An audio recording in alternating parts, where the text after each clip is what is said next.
State Champs Sports Network is presented by Lawrence Technological University. Be curious, make magic. Visit ltu.edu today. State Champs Game Time Live is delivered by Hungry Howie's Pizza, home of the original flavored crust pizza. State Champs Game Time Live is also brought to you by Reaction Technologies. Up your game. Go to reactiontechnologies.com for more information. The Construction Association of Michigan, the voice of the construction industry in Michigan. Alta Equipment, Michigan's #1 construction equipment provider, proudly representing the industry's top brands. Get the right equipment for your project every time with Alta Equipment. The Salvation Army, Registered to Ring campaign. Support the annual Red Kettle campaign. Go to registertoring.com today. And the Michigan High School Athletic Association, promoting the value and values of educational athletics.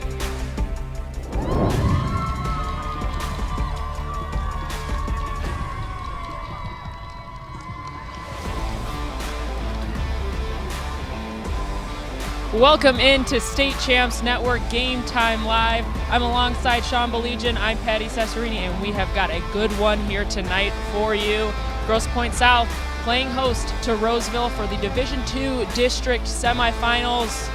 Woo! Sean, these two teams, they see each other a lot in the regular season, in the playoffs, and last year in the division finals. Yeah, a lot of familiarity there, and maybe you could say this is the rubber match because like you said, Patty, Roseville found a way to get it done in the playoff.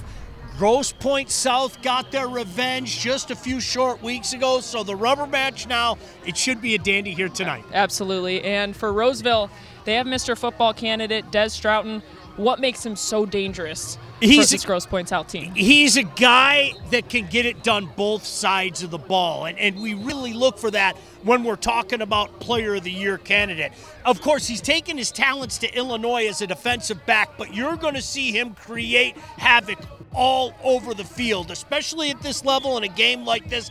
A guy like this is a game breaker. And Patty, as you mentioned, a great opportunity to make a strong case for himself as we have to start thinking about who our Final Four is going to be. Yeah, and this is Grosse Pointe South's first 9-0 season since 1983. What's so special about this team? Well, they are prolific. I think when you look at their scores, I mean, you know, the amount of points that they're putting up, the amount that they're winning by, this is a team that really hasn't had much of a sweat so far this year.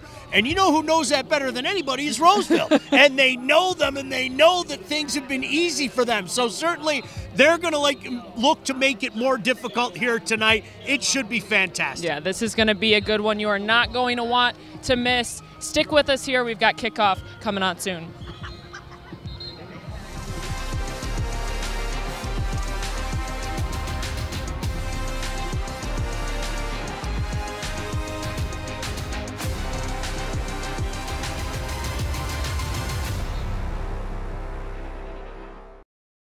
See that? That's what 100% mozzarella looks like. What dough made daily looks like. What fresh ingredients and 8 irresistible flavored crusts on pizza cooked to perfection looks like. Now get that famous flavor in whatever meal you feel with Howie Deals. $10, $20, or $30 meal deal steals. Get this pepperoni duo for $10. These two bad boys and a Howie bread for $20. And all of this for $30. Now that's how we do a deal. Hungry? Howie's! At Alta Equipment, we know when it comes to getting your job completed on budget and on schedule, uptime matters. Alta Equipment has partnered with the biggest names in construction, including Volvo, Leeboy, Sonneborn, Avant, ASV, and more to provide the state of Michigan with industry-leading service and support. Alta Equipment services all makes and models, and their technicians are available 24 hours a day, 7 days a week. Do you have a big project? Alta Rents has you covered with the most diverse rental fleet in Michigan. Give them a call at 844-GO-TO-ALTA today. Looking for a score, a schedule, a story? MHSAA.com has you covered. Our newly redesigned website has everything you need to follow high school sports in Michigan. And it's optimized for mobile use. Fans can submit scores on a Friday night, check playoff pairings and game times, or read about the student athletes from your community.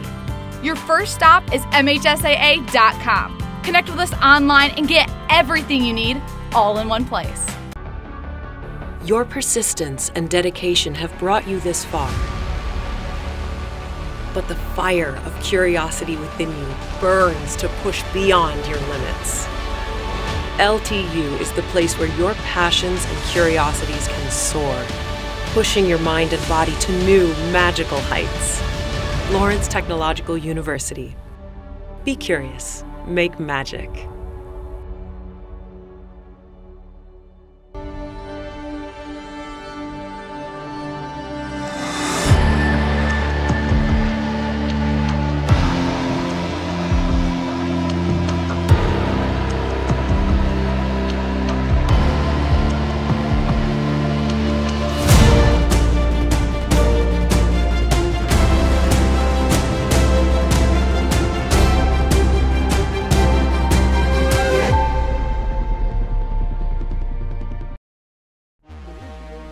State Champs Game Time Live is delivered by Hungry Howie's, famous for flavor.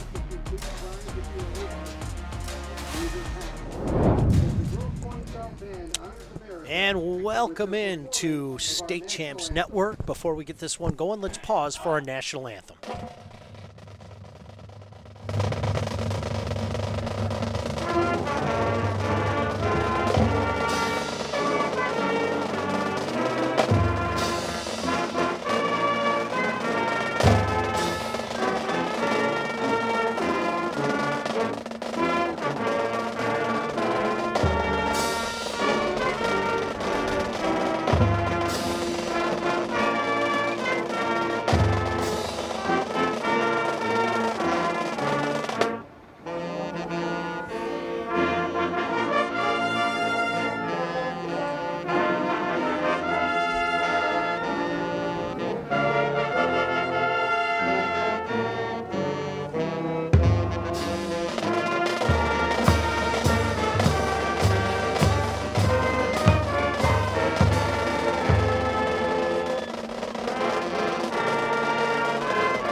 Just a few minutes away from kickoff here. This is what it's all about. Week 1 of the playoffs, along with Grant Perry, who knows a little something about these runs in the MHSAA, and Polar Vortex Patty. More on that in just a minute.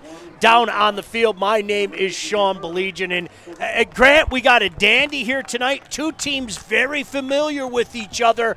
Hey, let's face it, GPS here at home, what a magical season it's been. Yeah, it has. I mean, undefeated season, first time since the 1980s. I mean, this team's really off to a great roll. And as you see here, I mean, they're just playing in sync. And coming into the keys today, when you look at Roseville offensively, we all know about Desmond Stroughton, their touted running back. Get him started early, get that party started early. And defensively for Roseville, B+1 in the turnover battle. They ran into some turnover issues versus Grosse Pointe South in their first meeting. Go ahead and hold on to that ball, but also try to take away a few on the defensive side. And then when you look at Grosse Pointe South, win the battle up front. They had a lot of success last year in this playoff game, winning the ball up front, getting those tackles. Defensively, relentless pursuit of the football. A lot of good athletes on that Roseville team, so never stop, take great angles, and pursue that football. It's chilly here tonight. I mean, there's no other way to say that. Game time temperature is about 49 degrees. I jokingly called the third member of our broadcast team Polar Vortex Patty, because Patty Cesarini does not like the cold. So, Patty, I hope you're staying warm down there. Blue Devils are going to kick this one off. Grant, let me ask you a question. You played in all kinds of weather. Beginning of the year, you might get the 90-degree day. This type of weather, do we as broadcasters and fans make more of a big deal about it? Did you feel it as much as we talk about it? You know, when it comes to playoff time, you kind of put that all aside. You know, the coldness, the health of your team, everyone's bumped up and bruised. Put that aside a little bit. Yeah, it plays into the game. But when you're on that field, man, nothing else matters besides trying to get that win. Short kick taken near side of the field, 17-yard line, out past the 40. Finally knocked out of bounds up past the 45-yard line. So great field position for Roseville to start this going, Grant. Yeah, and if anything tells you about these two teams and how often they meet, one key to look at is the field position battle, the special teams battle. You see right here, they're highlighting Desmond Stroughton, highly touted running back, committed to play defense at Illinois, but he's versatile, man. You see the 1,500 yards, 22 touchdowns, and then defensively 47 tackles and interception. But like I was saying, field position is so key when these teams match up because it's such a defensive battle. These teams know each other so well.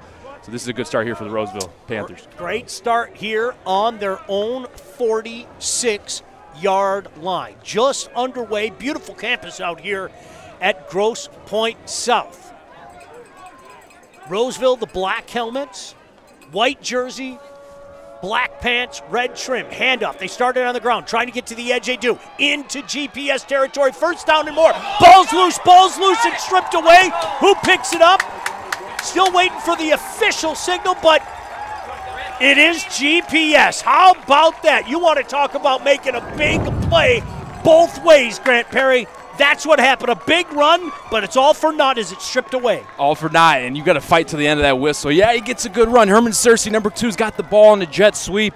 Good blocking downfield by his receivers, but you got to hold on that football. Grosse Pointe South understands the climate of this game. Coming out, getting a turnover to start the game would be a dream for a coach. They go out and do it. Right now they're winning that turnover battle. Looks like it was Noah Hart, the senior, that kind of ripped that one away. So now it's the Blue Devils setting up shop at their own 42-yard line. Shotgun formation, 2 receivers near side. A little trickeration. Try to get to the edge, make a cut at the 40. Hit about the line of scrimmage, falling forward to the 44-yard line.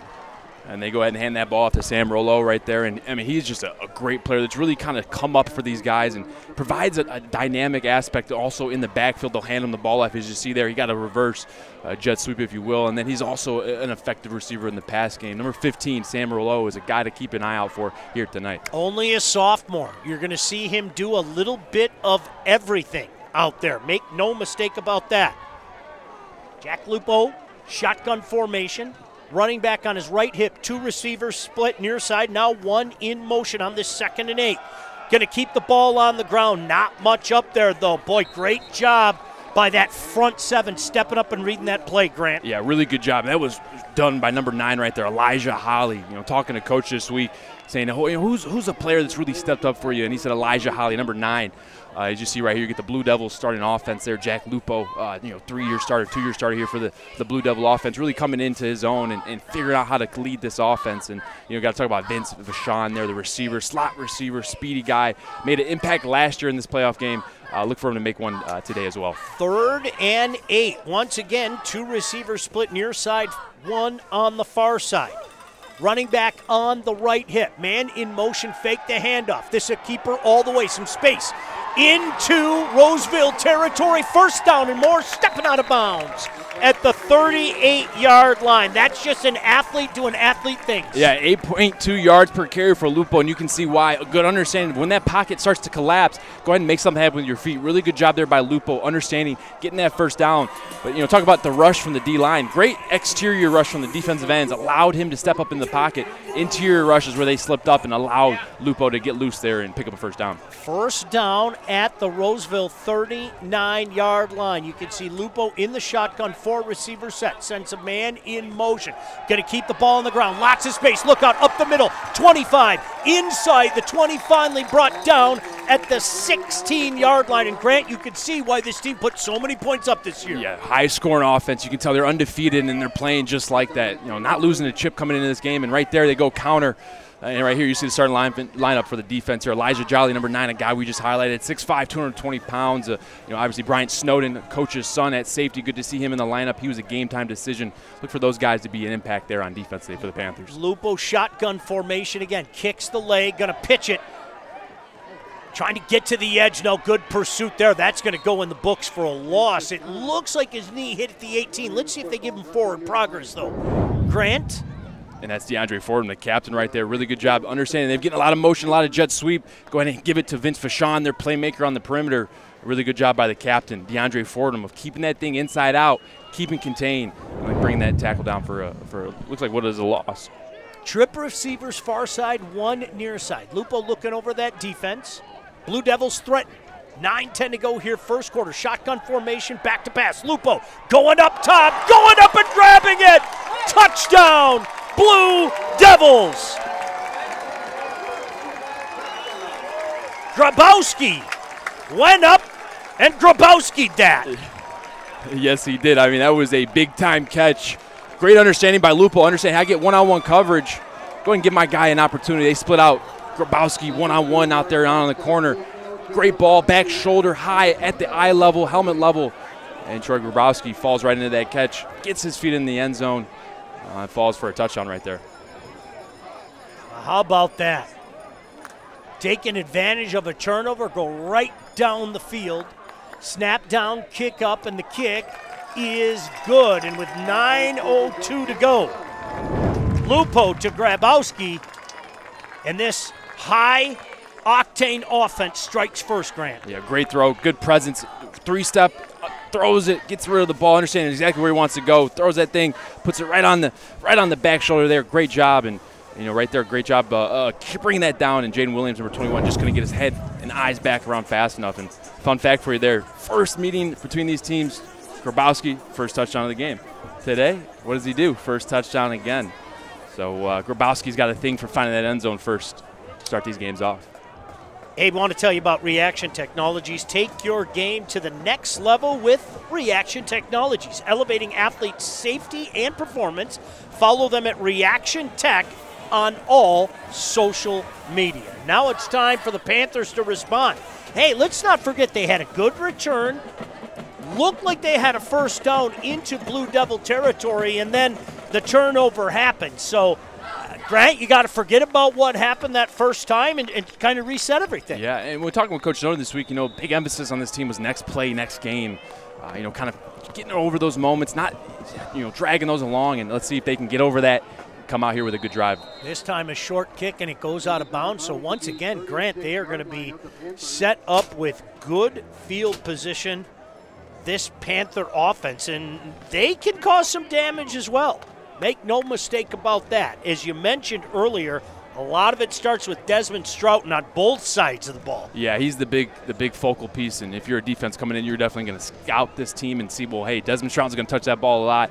But when we're talking with Coach Snowden and head coach of Roseville, big emphasis on when they do really well is distributing that football around, not just letting Desmond Stroughton carry all the load, and when they can distribute to Herman Searcy and other receivers here and the tight ends and get Demyron Brown involved, backup running back, that's when they see a lot of their success. 4 receivers set, first down from their own 41-yard line, keeping the ball on the ground, hitting the backfield, but keep those legs churning. Ends up working hard for a couple yards there. Does Dez, setting up a 2nd and 8. And it's just all about staying in rhythm here. Jordan Sims, he's going to have the opportunity here today to run the ball. And Jordan Sims here, you see this lineup. Jordan Sims is going to be their starting quarterback, number 5. Desmond Stroughton, we talked about him. Herman Searcy had that fumble on the first drive, but don't let that fool you. He's a big playmaker for them. And if they want to have some success there, he's got to step up. And on that line, look for Michael Chute on the left side of that line to be a force. 4 receivers set, trip, split near side. Sims shotgun formation on this 2nd and 8. Fakes the handoff to Dez, throws outside, completes at about the 48-yard line. Going to have to do some work. Good cut into Blue Devils territory. Should be good enough for a Panther first down. Great job there by Herman Searcy, getting to his landmark. Little flat route there to the field, but understood the awareness, didn't run out of bounds. Jordan Sims there did a great job putting that ball on him, giving him an opportunity to run, cuts it back inside and finds some positive yards for Going first for down. some tempo here. Sims back up, clapping his hands, barking, now steps out, looks to the far sideline. 7-0, Blue Devils on top. Sims looking over that defense. He's got trip receivers far side, 1 split near side. 1st and 10 at the Blue Devil 48. He's going to keep it. He's got some space out there. Boy, just had one man to beat, and he looked like he had some real estate in front of him, but somebody stayed home, made a big tackle, limiting that to only a 1 yard, Grant. Yeah, and if you want to run into one guy and try to get around him, the last guy you want to see is Lex Wilson, who just made that tackle. He's the captain of this defense. You see this starting defense right here. Lex Wilson, 35, highlighted him. Josh Lemansky, another linebacker for this team, another captain. Was a captain last year as a junior. Look for those guys. And then Noah Hart in the secondary. It's been locked down. Look for those guys to make an impact today. 2nd and 9 from the 47-yard line. Sims back to pass, swings it out, makes a man miss. 40, 35, 30, gets a block downfield, outside the 25, nearing the 20, finally pushed out of bounds at the 20-yard line. A heck of a lot of yak right there. And certainly Roseville in business after Feldner with the big yards after catch. And you ask, well, why do you have RPOs? Well, you have RPOs to make the play right? If you run the play there, they had a blitz coming off the edge. It wouldn't have been the best look, but he has an opportunity to get an outlet there to Reginald Feldner right into the blitz. That's where you want to throw the ball. was able to beat the coverage, beat the leverage. He made one guy miss and put this thing down in the Grosse Pointe South red zone here. 1st and 10 at the 20. They keep the ball on the ground. Some room near side. Makes a man miss at the 15. Pushed out of bounds at about the 13-yard line. Once again, that's number 5. We're going to be calling his name quite a bit tonight, Desmond Stroughton. Yeah, he's been impressive, and just to go to show, what he's done to improve his game. I mean, last year at this time, he was at 5 touchdowns. Right now, he's sitting at about 22 touchdowns on the year. So just goes to show you how a good player can improve and how a team can figure out ways to get him in the open field. Give him 9, setting up a 2nd and 1. Flags fly. I think they're going to get movement on the Panthers. Indeed. Boy, a heck of an answer, though, by the Panthers so far. That had to be tough. You're moving the ball, you get stripped. Blue Devils go right down the field, but heck of an answer so far by the Panthers. Yeah, really good answer. And when you have a 3-year starting quarterback in Jordan Sims, he's the guy that can, calm the offense, not get too low on the lows, not too high on the highs. And he's sitting right in there, threw a good ball to that screen pass, and they're moving this football here. 2nd and 9 now, back to the Blue Devil 19-yard line. Hand the ball off to Stroughton this time, no space. Tried to cut it up the middle, and there were 3 Blue Devils waiting for him. Maybe a gain of 1, setting up a 3rd and long. And they had what they wanted. They got everyone blocked to the leverage, and in which they wanted that left side, but Henry Domzowski comes down from that safety position, fills the edge, and does a great job of finding Desmond Stroughton before he can put his foot in the ground and get around the edge. And talking about these safeties, Henry and Charlie Bedsworth, they got a lot of responsibility both in the run game but in the pass game as well.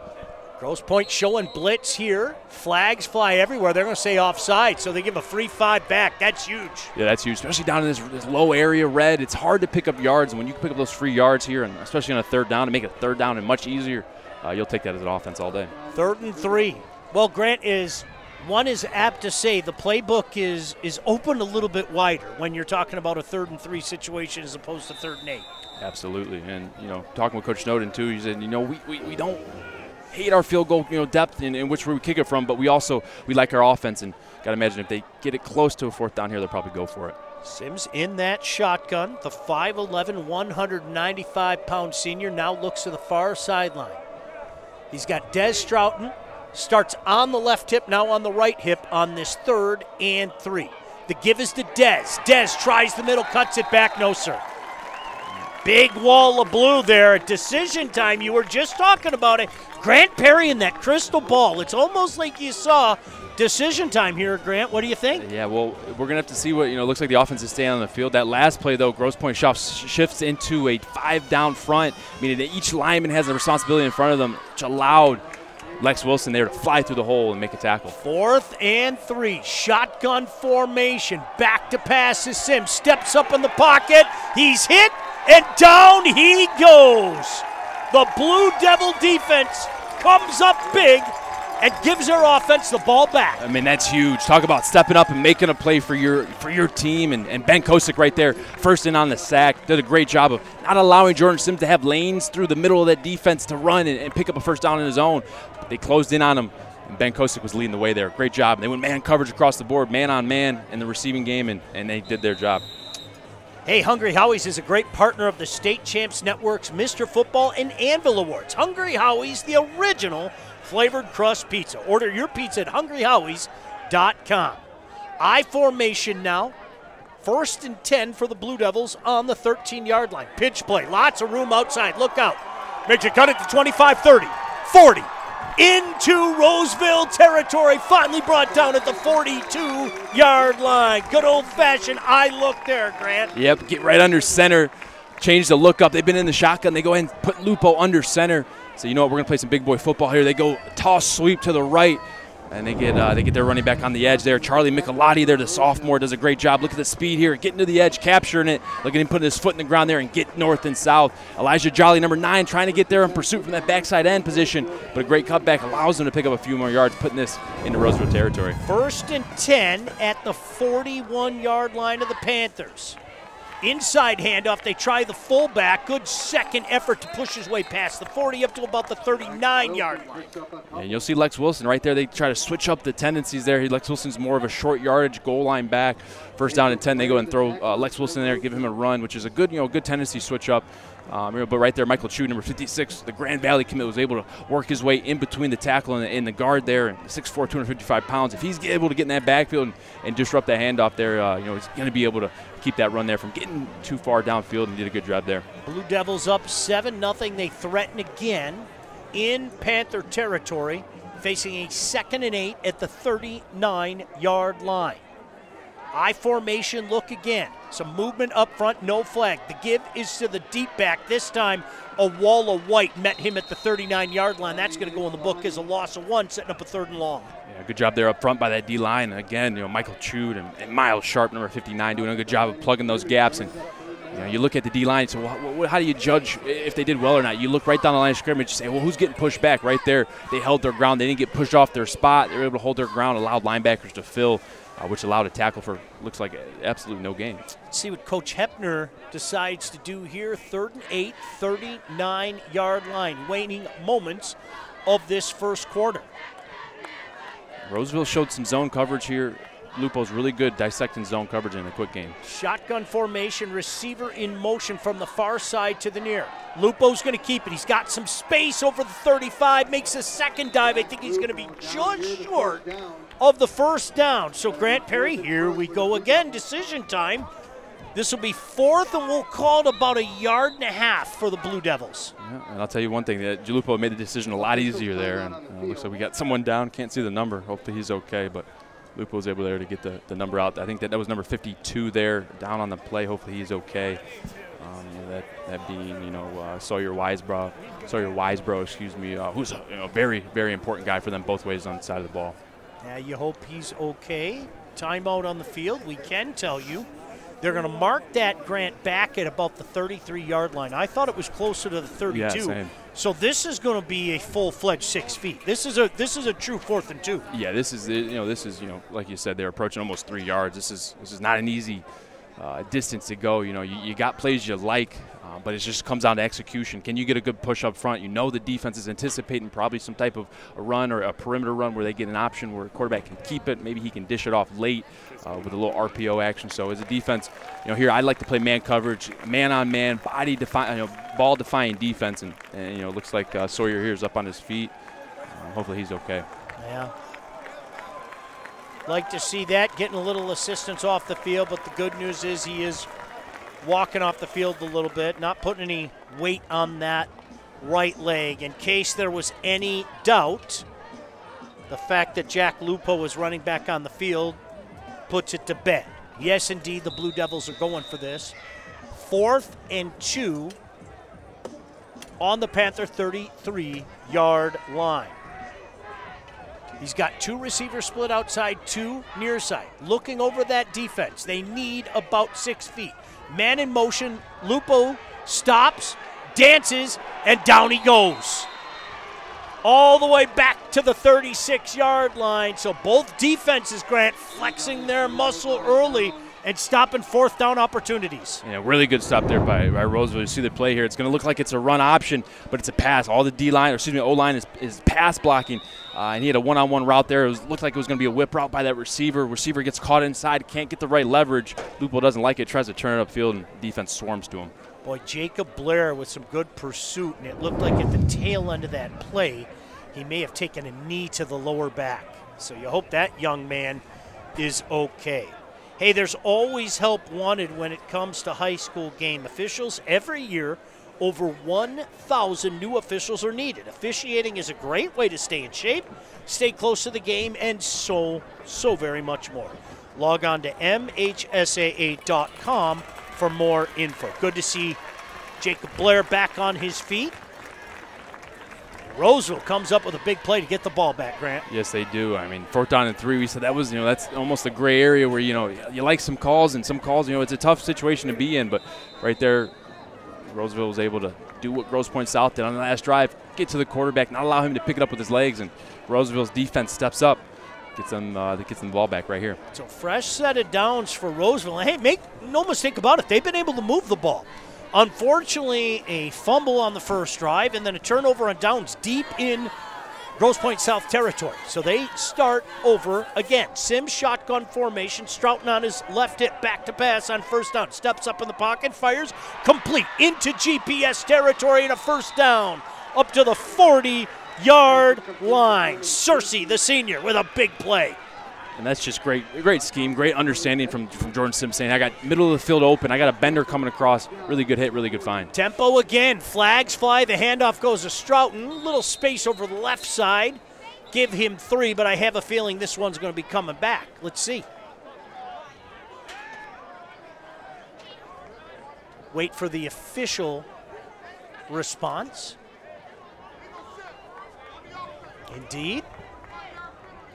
Sometimes, Grant, when you go for that up-tempo, you can hurt yourself, and that's going to cost them 5 yards. Yep, you got to get everyone set. They have a really good play there. They want to get back on the ball, try to catch the defense slipping on their toes, and Jordan Sims has got to give it 1 to 2 more seconds. Look right, look left, check to make sure everyone's set, and then snap the ball. Just got to the line a little too fast. 1st and 15, Sims looking over that defense. Senior quarterback has 2 receivers split outside. Back to pass on 1st and 15. Steps up in the pocket, down he goes.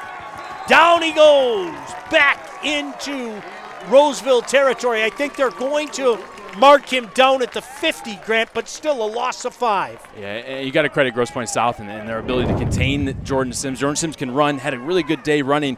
The first meeting they had and then the last meeting they had in the playoffs last year. Really good job, 55 getting off the edge. Frank Gallagher, and then who else? Andrew Pazahowski coming through and locking up Jordan Sims. And Andrew Pazahowski, number 81, is a guy that's had a really good year. His numbers and stats have really almost doubled from this point on, from last season to this season. 2nd and 20 now. 20 seconds to go here in the first quarter. GPS up 7-0. Try to set up a screen. Nobody home. A lot of bodies in there, but the ball falls harmlessly to the ground. And now, Grant Perry, a 3rd and 20 situation from the midfield stripe. Yep, you never want to find yourself at 3rd and 20. Right there, they try to get some yards back with a little screen game, a little middle running back screen. D-line understands, hey, I'm getting a free rush, something's wrong. Really good job by A.J. Zilwanowski there of getting back and getting a hand on that thing, or attempting to, and messing up the throw there. Trip receivers far side, 1 near side. Sims back to pass. Blue Devils bring the pressure from the outside. Got a man out there, overshoots everybody.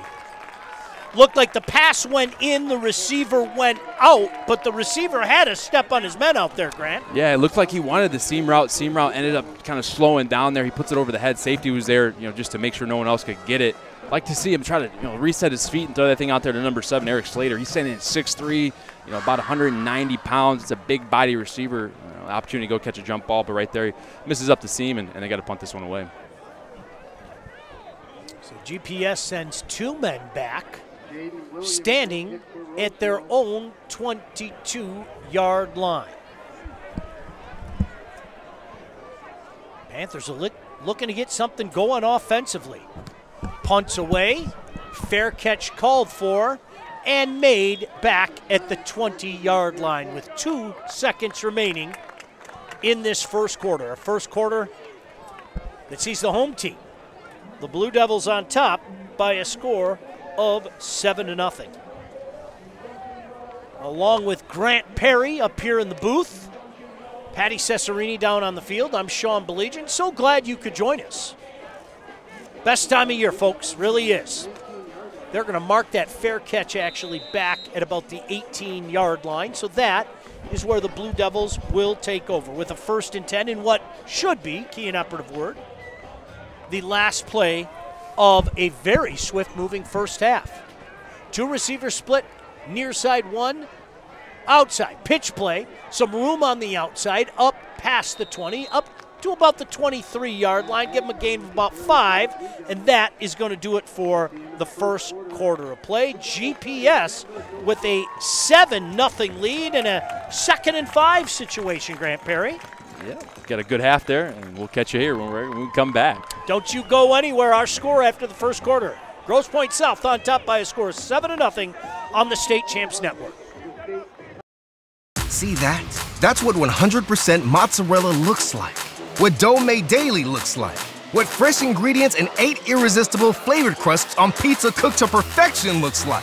Now get that famous flavor in whatever meal you feel with Howie Deals. $10, $20, or $30 meal deal steals. Get this pepperoni duo for $10, these two bad boys and a Howie bread for $20, and all of this for $30. Now that's how we do a deal. Hungry? Howie's!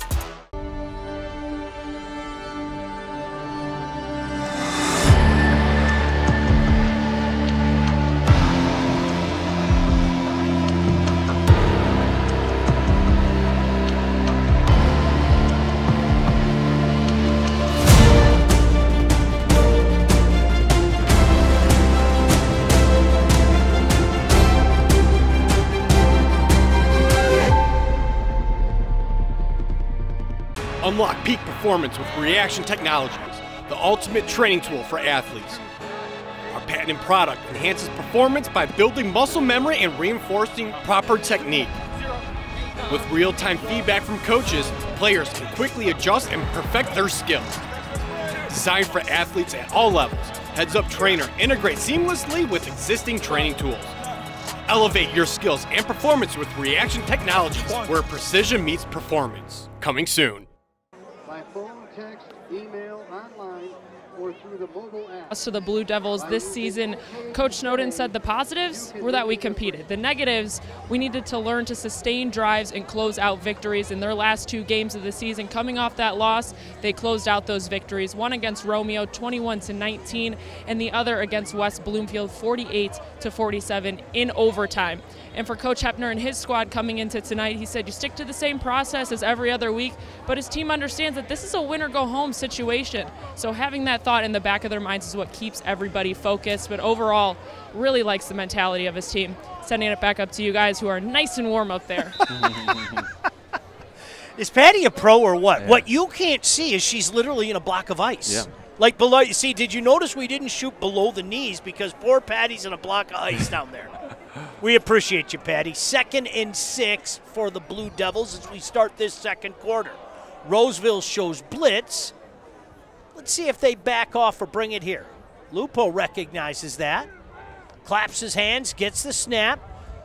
He's going to keep it, and that wasn't the best decision. He's going to be brought back down at about the original line of scrimmage, back to the 18-yard line, setting up what should be a 3rd and 10. Yeah, defense was all over this. Outside zone read. He's got the opportunity to give this or keep it right there. He's riding the mesh.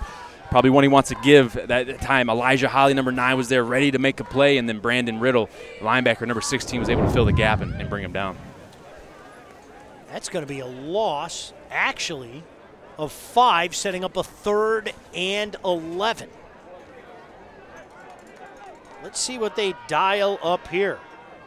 Chad Hepner, of course, the head coach of the Blue Devils, has trip receivers on the near side, one on the far side. Lupo kicks his leg, sends his man in motion. Claps his hands, bad snap, but picks it up, no problem. He's under duress now. Rolls near side, looking near side, setting up, firing. Are you kidding me? Completing up near the 40-yard line. My goodness gracious. The athleticism of Lupo keeps it alive, and Grabowski bails him out. I mean, just talk about the athleticism. I can't even speak. This is such a good play. Look at him catch the ball, not panic. Look for where he needs to go. Backs up, gets outside the pocket, eyes downfield, puts a little umph into it, finds Troy Grabowski there downfield, able to bring that in. Really good job and keeping the sticks alive. That's got to be heartbreaking for the Roseville defense. You had him at 3rd and 11. Looks like Lupo's going to get sacked there near his 5. He's able to work out of that and find Trey downfield. And good conversion there for the Blue Devils. Fresh set of downs up to the 40-yard line. Lupo stays in that shotgun formation, kicks a leg, sends a man in motion. Keeper all the way. Trying to get to the near side. Nobody there. Ran out of real estate, run out of bounds for a 4-yard loss. And one of the issues with running into the boundary being the short side of the field, is you run out of grass. Right there, Jacob Blair, number 1, did a great job of setting the edge. Runner had to run outside of him. There wasn't much real estate to go. Jack Lupo just has to step out of bounds there. Well, they're going to mark that only back to the 39. I think that was a lucky break, to be sure. Setting up what should be a 2nd and 11. Trip receivers far side, 1 near side. Lupo looking over that defense, shotgun formation. Roseville shows pressure. Let's see if they bring it. They rush for it. Quickly. Pass outside, complete, but good coverage up to about the 42-yard line. That's Vince Vachon giving them a little breathing room, not a lot, setting up what should be, Grant, about a third, and we'll call it 8.5. Yeah, and I think Roseville was trying to argue and say they got that ball out, but the ref's saying he's down. And Vince Vachon there, sure-handed receiver there, catches a little screen pass, off coverage in the slot, trying to make a guy miss. But the coach's son there, Bryant Holland Snowden, does a great job of keeping him inside out, coming down near foot, near shoulder, and making that tackle there on one of Grosse Pointe South's shifty receivers in Vince Vachon. There you see the quarterback, the senior, Jack Lupo, running the play in. We're going to call it 3rd and 8.5. They need to get to the midfield stripe. Trip receivers near side, one far side. Lupo rolls near side. Looking, stops, fires, complete, wide open, middle of the field. Vachon, first down into Roseville territory and brought down at the 44-yard line. And that's just chemistry. That's years of starting together. That's Vince Vachon, and that's Jack Lupo there working together. Two captains just being on the same page, and sometimes you don't even call the play that happens, right? That's a little bit of a playground route, a little bit of a feel it. Jack Lupo goes to roll to the right there, and Vince Vachon there is working an inside release, ends up just sitting in the middle of the field. Defense rolls with Lupo, finds that void and catches that ball and makes the change move. Fresh set of downs. Clock running inside 9 minutes to go. Second quarter, GPS up 7-0. They have possession, 1st and 10. Lupo swings it out again. Caught, some space outside. First down and more. Boy, it looked like he was bottled up about the 40-yard line, but great job keeping that play alive. Once again, the nifty sophomore, Grant. That sophomore, Sam Rouleau there, doing a great job of just catching that ball in space, understanding that the nearest defender inside leverage there is DeAndre Fordham. If you catch that ball in space, Lupo gives you an ample amount of time, gets it out quickly. Sam Rouleau is able to put on the gas, get upfield, and pick up another first down. Good job there by Lupo, getting the ball out quick, allowing his playmakers to react to the defense. Down to the 31-yard line. Lupo doing it with his arm on this drive. Man in motion. They pitch it on the jet. Rouleau makes a cut at the 30, 20, 15, 10, 5, touchdown. What were we just saying about that nifty sophomore, Grant? I mean, he's important, and he's a key piece to this offense. And you see it right there. I mean, he's got stats for running back. He's got stats for receiver. As a sophomore, he's really a do-it-all kind of guy. And right there, he gets that jet sweep. Gets a good enough block on the end on Jolly. Jolly can't get to him. And he puts his foot in the ground, gets north and south, makes a couple guys miss. And you can see the speed and athleticism. Only a sophomore, really bright future for Sam Rouleau. Boy, he's got that long frame, doesn't he? And, the long legs. It doesn't look like he's running fast. And like Randy Moss, the next thing you know, he's by you. Yeah, striding by you. You better take good angles because he's running like a deer. He's got that gallop in him. Look, he's not done yet. He's holding here. Snap down. Kick is up. And the kick is good. He's probably going to go fill the water bottles on the near sideline as well. 14-0 GPS. And you see right here, Sam coming in motion, getting the ball. He's got to get a good block on this defensive end so that he can circle the defense. He does. Elijah Jolly right there in pursuit. Not fast enough. Another bad angle by the defender there. And if you let Sam Rouleau get the edge, he's going to beat you there. Gets to the edge, keeps his feet in, and that's another touchdown for the Blue Devils. Hey, State Champs Sports Network is giving you the power to showcase your passion. You can now submit your own videos and be a part of our coverage. We want to feature your perspective on our network. Learn more at statechampsnetwork.com/fanvision. Am I allowed to read that to everybody? De La Salle with an early 14-0 lead over Port Huron Northern. Other half of the bracket. Tis the season, isn't it, Grant? You see a lot of people kind of looking down at their phones, checking out their scores. I remember your Brother Rice Warriors. I did that many, many times after seeing you guys during the course of the season. How are the Warriors doing? You won what? Did you win 2 or 3 state champions? I was fortunate enough to win 3. Yeah. That's pretty good. Yeah. You know how many I have? None. No. Yeah. Guys, the crew guessed it right. They immediately put up their zeros. Well, the crew sold you out there, but how much would it cost to buy one off you? Yeah, we can talk. Let's talk after the show. Now you earn those. Make no mistake about it. This kickoff is deep, taking 8-yard line, making a cut at the 15, up to the 20, hit at the 20, falling forward to about the 21-yard line. So right now, as Larry hands the young man on the return there, Roseville's got to do a little something as they find themselves in a 14-0 hole, Grant. Yeah, they got to do something here and do something now. And limit the penalties, limit the negative plays here, get Desmond Stroughton involved, but also don't make it all about Desmond. Work to get Herman Searcy on the edge. Try to find one-on-one matchups where your athletes have the ability to take it to the house here. And if Desmond Stroughton can find a gap, if the O-line can hold up, he's got an opportunity. But this D-line for Grosse Pointe South is playing really good right now. Take a look at that quarterback wearing the number 6, Jordan Sims, 5'11", 195. Rolls out near side, looking near side, firing. Nice pass completed at the 33, up to about the 34-yard line. Good enough for a first down. As a matter of fact, they're going to give forward progress grant up to the 35. Give him 13 on that first down throw. Yep, and that's a great first down play there. Right hash throw, but you're rolling to your left, right-handed quarterback. That's not an easy throw, but Eric Slater runs a great route, gets behind that buzz defender, and does a good job catching that comeback. And that's a good first play, right? Positive plays, get others involved, and make it hard for the defense to guess what you're doing. Sims going to keep this, hit at the 30, just runs out of real estate. Again, short side of the field. You brought it up earlier, pal.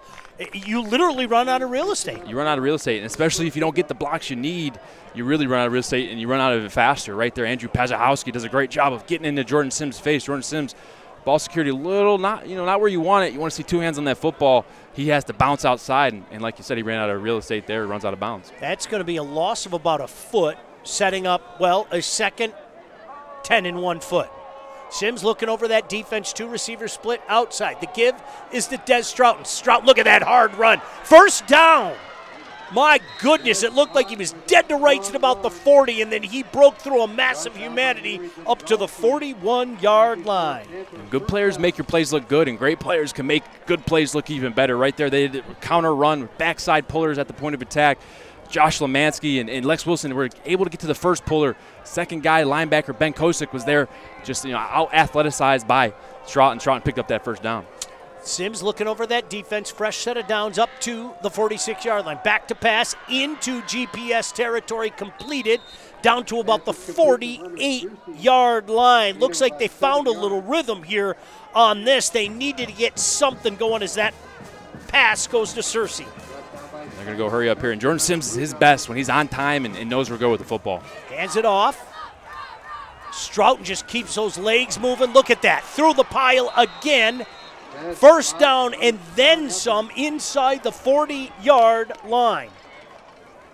Got to like the engine on that kid. Yeah, you do. And he's got the frame. You can just tell by the camera view here of just how athletic he looks. And you can see by the way he runs, running for those through the first 2 tackles, and then gets another burst and gets through another 3 guys. And right there, picks up the sticks there. And last year, he was more of the explosive back, and he still is. They had a power back last year, but he's running with power and speed this year. Really stepped up his game.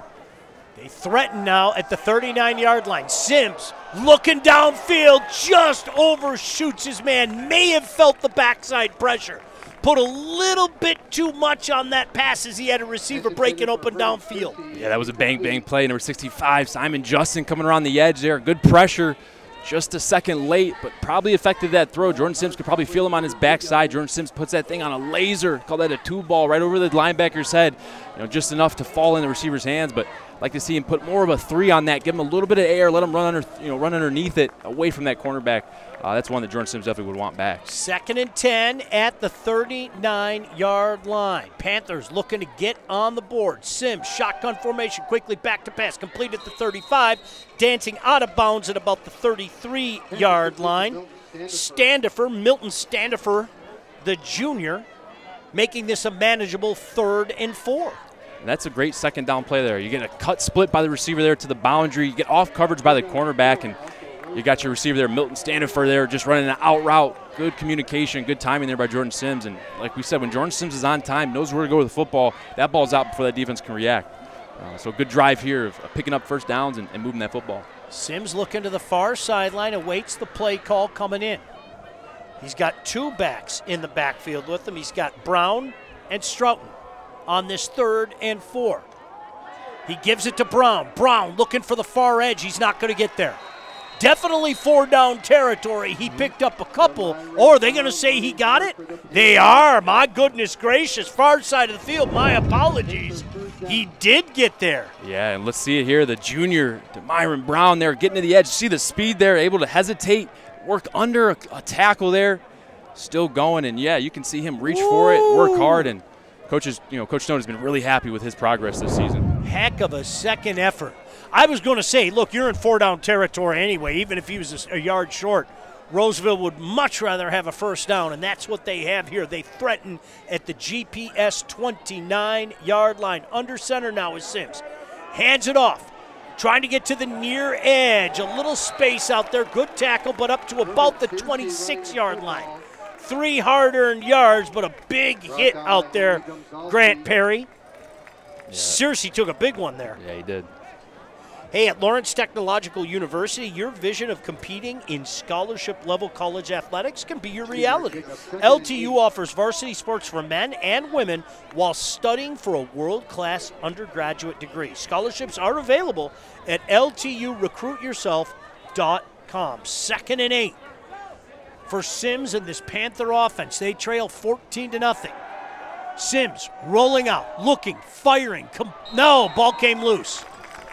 Going down and making a heck of an effort out there was Standifer, but as the knees hit, it looked like the ball just popped right out, Grant. Yeah, he's got to get rid of that ball right now. He had leverage on his receiver there, waits to try to see if he can get a go route in, but if you see what you got there and you got a receiver open, he's got leverage, no one in front of him, that ball's got to come out now, and Jordan Sims there tries to hold it for a second too long, try to see if he can make something bigger happen. Ends up missing out on a free 6 yards there, maybe even a first down if the receiver catches it and turns upfield. Another big 3rd down in what is probably 4-down territory. Sims rolling right, looking right, firing right, incomplete.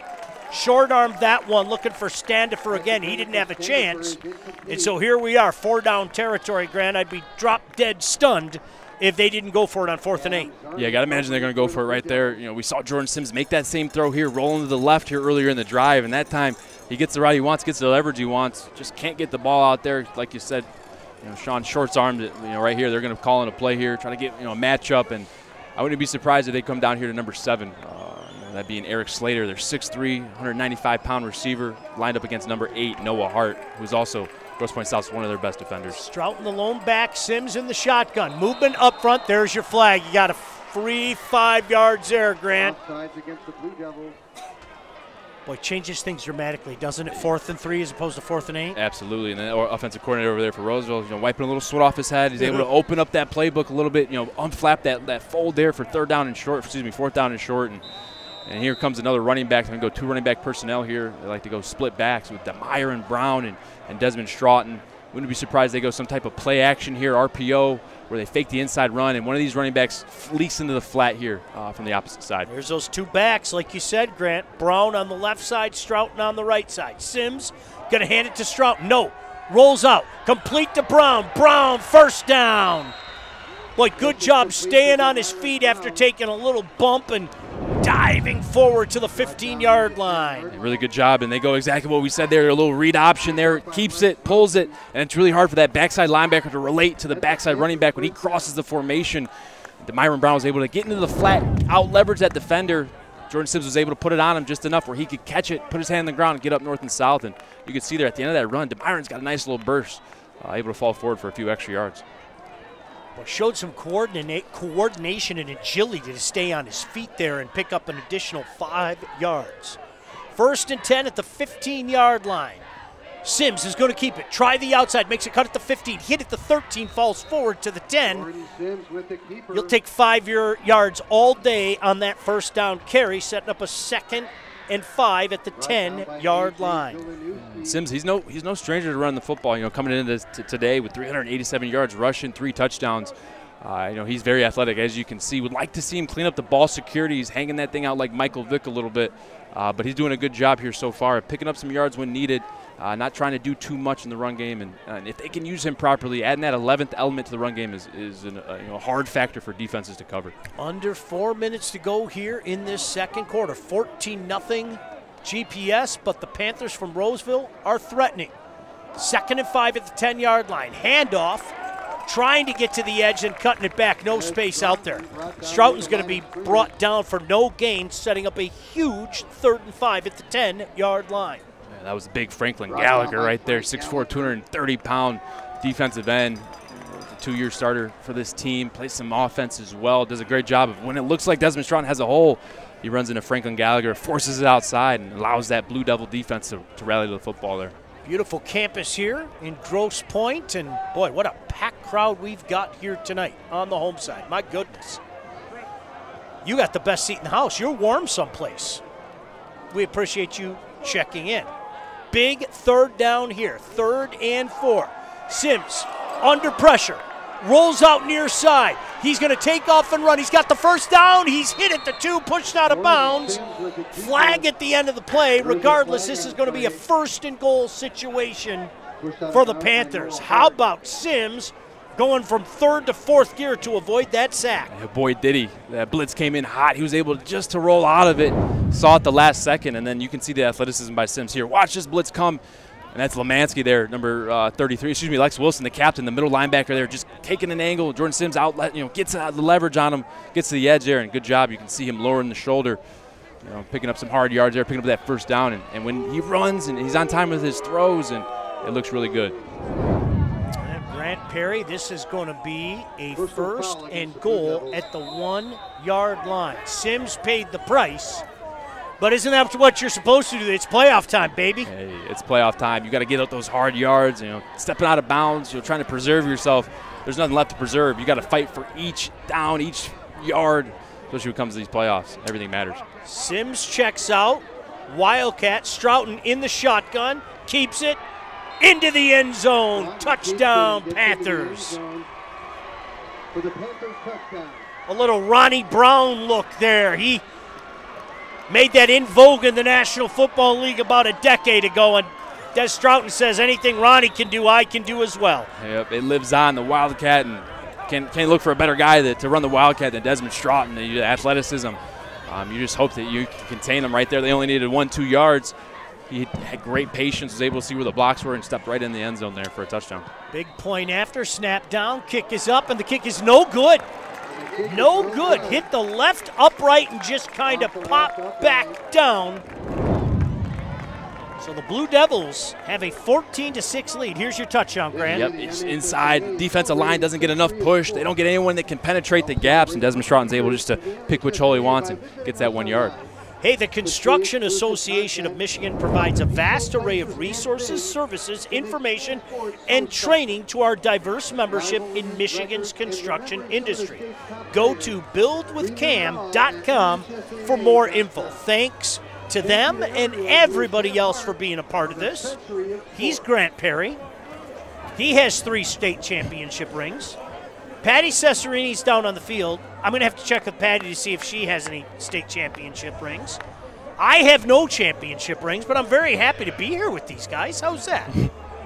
Most importantly, glad that you're joining us wherever you may be. Thank you so much for inviting us into your phones, your laptops, your computers, whatever the case may be. We're going to be busy all the way to the finals. Playoff action happening all over the great state of Michigan. Now, don't forget, Grant, this is huge. GPS gets the second half kickoff. And there's a heck of a lot of time to work with as well. And 3 timeouts. Yeah, and they missed the extra point. Roseville did there, too. So now you're down 8 instead of 7. So you got to keep that into consideration, too. Short kick. That's going to go sideways and out of bounds. Flag will fly, and GPS going to have some good field position to start this drive, this high-octane GPS offense. Hey, the Salvation Army is teamed up with the State Champs Sports Network. Help support the Salvation Army by volunteering for the annual Red Kettle campaign. Go to registertoring.com to sign up as an individual or a group. Boy, they've done so many wonderful things for our community for a long, long time. Can't say enough about the fine folks at the Salvation Army. 1st and 10 for the Blue Devils at the 35-yard line. Lupo, shotgun formation. Gonna pitch it. Is he gonna throw it? He is indeed. He's got a man out there. Did he bring it in? No, sir. No, sir. I think there's going to be pass interference on this play, but of a heck of a throw there, and unfortunately, James Micheletti just couldn't bring it in, Grant. Man, that was one that you dream of. Here, come playoff time, making a play for your team. James Micheletti really come on this year, and that's a catch that I know he can make. And right there, just he's falling forward, has to survive the ground, can't survive the ground. Roseville ends up getting away with one, but not before. It was a PI there, a holding, I believe, on the defense. So Grosse Pointe South not totally out of it on that play. They get a first down move here, but right there they go the reverse pass here, and Sam Rollo throws a beautiful football out there. Look at that ball leading the receiver. Has a step or two on Hank Elliston. Just can't survive the ground, and that's one that they definitely would want back, but they're sitting here with great field position. Right at the midfield stripe. Lupo going to pitch it, coming near side. Got some room over the 50, spins his way out of a tackle up to about the, 49-yard line into Roseville territory. Now, can I show you something? Look what our buddy John Watson did. Hot popcorn. Not just popcorn, hot popcorn. What a man. Patty's going to have to come up here and grab a little hot popcorn. It is chilly. It is chilly here tonight, folks. Temperature has dipped into the 40s, but certainly some great action down on the field. Blue Devils faced with a 2nd and 4 in Roseville territory. Lupo switches the running back from the left hip to the right hip. Back to pass on 2nd down. Pressure comes from the outside. Lupo breaks out of one, breaks out of another. Now he's going to take off running. Makes a cut inside the 45, inside the 40, and dances out of bounds for a Blue Devil first down. My goodness, Grant. Man, Lupo is slippery. Does a great job there avoiding the negative play, avoiding the sack. Watch here, you're going to get edge pressure. I think it's number 21, Jaden Williams, has him in his grasp and just doesn't bring him to the ground there. Lupo, as we know, can scramble, looks to get those positive yards, gets outside the pocket. And what does he do? He picks up a first down, and boy, you can tell he is a veteran at the position, understands when to get out of the situations, when to stay in them, and right there, gets out of it just in time and picks up a big play on the ground. Blue Devils threaten again. They lead by 8 and have a 1st and 10 at the Panther 38-yard line. Lupo in that shotgun, claps his hands back to pass, completes it, caught at the 40, dances at the 35, and they're going to say he stepped out of bounds right about there as he tried to make that cut. Vince Vachon going to say he stepped down at about the 34-yard line, but as it is, Grant, give him 4, setting up a 2nd and 6. Hey, give him 4 yards there on first down. You'll take that all day. That's a positive gain there, and that's a way to get your receiver the ball in the boundary. An easy catch. Sam Rouleau with a great block in the corner. Vachon's able to get inside, pick up a couple yards, and that's what you want to see out of an offense that has so many playmakers. Can they distribute the ball, especially in times of crunch, and they do right there. GPS takes a timeout. That is their first timeout. Still a heck of a lot of clock to work with. $1:24 left in this first quarter. Why don't we throw it down to Miss Polar Vortex herself, Patty Cesarini. Patty? Thanks, guys. Just wanted to say don't go anywhere because at halftime we are going to be sending it to the studio for an update on our Mr. Football Award, Anvil Award, and our Volleyball Player of the Year Award. Back up to you guys. Patty, I have to ask you, in your illustrious athletic career, did you happen to pick up a championship? I did not. Very unfortunately, I did not. My high school team couldn't do it, and then in college as well, couldn't get it done. So I envy you, Grant. I hear you up there. 3 state championships. I'm pretty jealous. Well, he could give you one. He could give me one, and we'd all have one at that point. One happy family. Yes. Trip receivers far side, one on the near side. Lupo looking over that defense on this 2nd and 6. From the Panther 34-yard line. $1:24 left in the second quarter. Lupo going to pitch it. Some space out there up to the 30 and then pushed out of bounds. Boy, the space ran out quickly, just shy of the 30, setting up what should be a 3rd, and we're going to call it 2.5, Grant. Yeah, and we were talking about the boundary runs, and they've run out of room. I like the call there, right? You got 1:18 left. You can't burn too much time. You don't want to get tackled infield. They go short side run there, quick pitch there. So the quarterback, Lupo, is just going to pitch it off of Jacob Blair. Jacob Blair commits to the quarterback. He pitches it to his running back there, Charlie Michelati. And Michelati picks up a couple yards, making this a short 3rd down and 2 here. Clock stops, of course, with 1:18 left. Lupo back to pass. High pass, but how about Vachon going up to bring that down? First down. Blue Devils, clock stops with the first down, Grant. And that's just simple. Hey, offense knows where they're going. Defense doesn't, right? Offense knew there. Vachon was able to catch that pass. Lupo back to pass, fresh set of downs. Looking, firing, completing. Caught it about the 20-yard line. Forward progress about to the 19-yard line. And then push backwards. Inside a minute to go. Clock running, 55 seconds remaining. GPS threatens again. 2nd and 6 from the 19-yard line. Lupo shotgun, looking, firing, outside, completing right near that first down stick. Let's see where they mark that. The clock is going to run. Now they're going to stop it with the flag on the play. Double shift against the offense.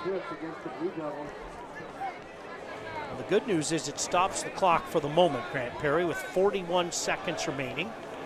It does push GPS back to the 24-yard line. Now they start the clock up on this 2nd and 11. Lupo looking over that defense, claps his hands, gets a snap. Back to pass, steps up in the pocket, fires, 2-yard line, caught. Boy, it looked like the ball may have been high pointed by guess who? Sam Rollo, baby. Is that kid something? Man, showing up.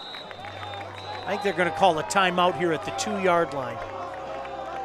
Boy, what a great job stepping up in the pocket. And I want to watch that effort again down at about the 2-yard line. That kid is special. I mean, that was just a fantastic throw. Check it out here. I mean, not a lot of kids in high school will make this throw. For one, when kids step up in the pocket like this, they're going to look to run. Look at Lupo, hands ready, bodies ready. Throws a bullet out there right above the head, but in an area in which Sam Rollo can catch it. A safe ball allows him to get down and protect himself. But puts him right there on the 2-3 yard line. I mean, great throw. Understanding, hey, if I get in front of the line marker, I can't throw it. Keeps half his body in front of it and behind it, so it's a good throw. Heads-up play there by Jack Lupo, the senior quarterback. Sam's a little bit taller than the fellas out there, and he went up and high-pointed that. That's a heck of a catch. They're going to mark that at the 3. So now it gets interesting. 1st and goal from the 3-yard line, but for whatever it's worth, GPS only has 1 timeout. So, Grant, you can legitimately try 1 run, and then in all likelihood, you're going to have to try passes after that. Yeah. They might have 2 plays lined up here where they get back on the ball, but you see that, number 35, Lex Wilson's in. He's their short yardage guy. Power look. There's the handoff. Tries to cut it back, but he's bottled up at the 5, and that's going to be a loss all the way back to the 5-yard line. Blue Devils have to use a timeout. That's a timeout there, and Lex Wilson checks in as a defense. You understand, hey, he's their short yardage back. He's got 8 touchdowns through the ground, 1 in the air. Really tied with the team for most touchdowns. He's a guy that you kind of game plan. You understand, hey, if he's in, they're probably going to go some short yardage. Keep an eye out for the play action pass. But right there, they filled the gaps. Linebackers pursued, and they made that tackle. 13 seconds left. They've got at least 2 cracks, and then you make that decision. Grant, do you kick a field goal to go up 11 points, or do you get greedy in these last few seconds and look for that 6? I mean, that's a great question here. I wouldn't be surprised here if they come out this first play, they just try one fade ball. Trey Grabowski started the game off with a fade route, won his matchup, was able to catch the ball, fall down in bounds. And the thing is, Jack Lupo, his accurate quarterback, knows what to do with the football. His internal clock goes off at the right time. So wouldn't be surprised here if they try some sort of 2-man combination route to get a guy open quickly, a fade ball to Trey Grabowski or even Sam Rollo. Just because if you get stopped here, don't get in the end zone, time's running. You got to get your best play in, and you might not have enough time. 2nd and goal from the 5-yard line. GPS at home here. And that 14-6 lead, trying to build on it in the waning moments of this second quarter. Lupo sends a man in motion, throwing near side of the field, broken up. Great defensive play there. Make no mistake about it. Stepping up and saying, no, sir, was Elston, the 6'2", $165 corner. Yeah, Elston right there just plays it perfectly, sits inside, eyes back the whole time. Sees the ball coming, just gets a hand up, doesn't hold, doesn't do anything. That's clean football. Really good job. Like you said, 6'2". Not a lot of room to fit that ball around a 6'2" corner. Does a great job. And keep in mind, too, Hank he had an interception here in their first meeting this season. So that's a guy to be cautious throwing around if you're Lupo. 3rd and goal from the 5-yard line. Lupo sends a man in motion. Lupo back to pass, throws the slant, complete. No, incomplete.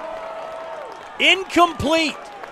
You could see again they were debating the entire time. Elston was saying no, that's incomplete. Yeah, I think Elson had great coverage on it, and then DeAndre Fordham, the captain, comes in and really rattles it loose. I think the ball falls into Michelotti's right hand. I think it hits the ground on his way down. You'll see here Hank Ellison playing good outside leverage right here, playing good press technique, gets inside, gets outside, gets a hand in, and then here comes the linebacker getting that ball in the air. Ball comes down, and it's tough to see. Looks like that thing's still moving. I couldn't tell.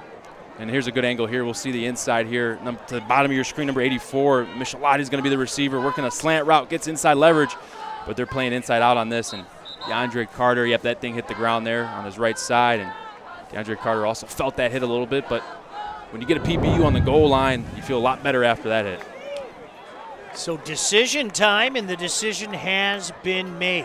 They are going to attempt what should be, Grant, we'll call this a 22-yarder.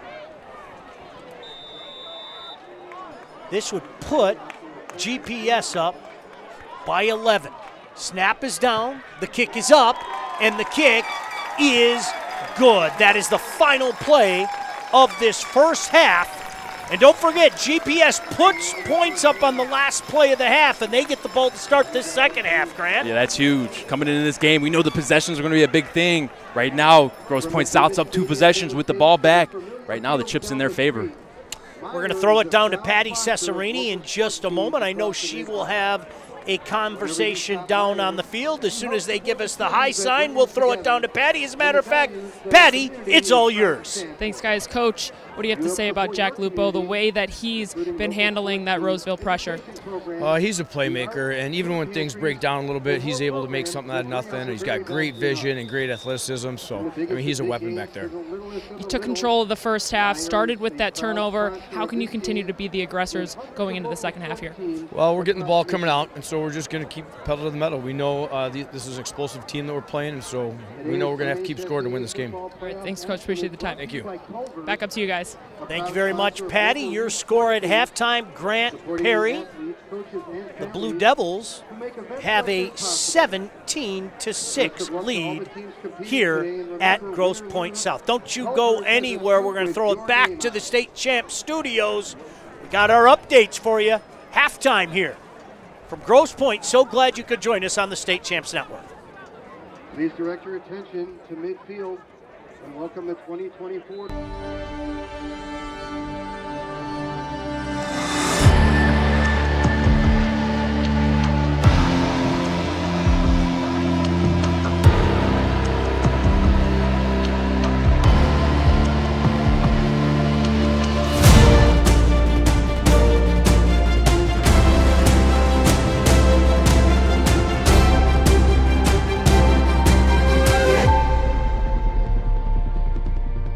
Looking for a score, a schedule, a story? MHSAA.com has you covered. Our newly redesigned website has everything you need to follow high school sports in Michigan. And it's optimized for mobile use. Fans can submit scores on a Friday night, check playoff pairings and game times, or read about the student athletes from your community. Your first stop is MHSAA.com. Connect with us online and get everything you need all in one place. At Alto Equipment, we know when it comes to getting your job completed on budget and on schedule, uptime matters. Alto Equipment has partnered with the biggest names in construction, including Volvo, Leeboy, Sennebogen, Avant, ASV, and more to provide the state of Michigan with industry-leading service and support. Alto Equipment services all makes and models, and their technicians are available 24 hours a day, 7 days a week. Do you have a big project? Alta Rents has you covered with the most diverse rental fleet in Michigan. Give them a call at 844-GO-TO-ALTA today. Your persistence and dedication have brought you this far.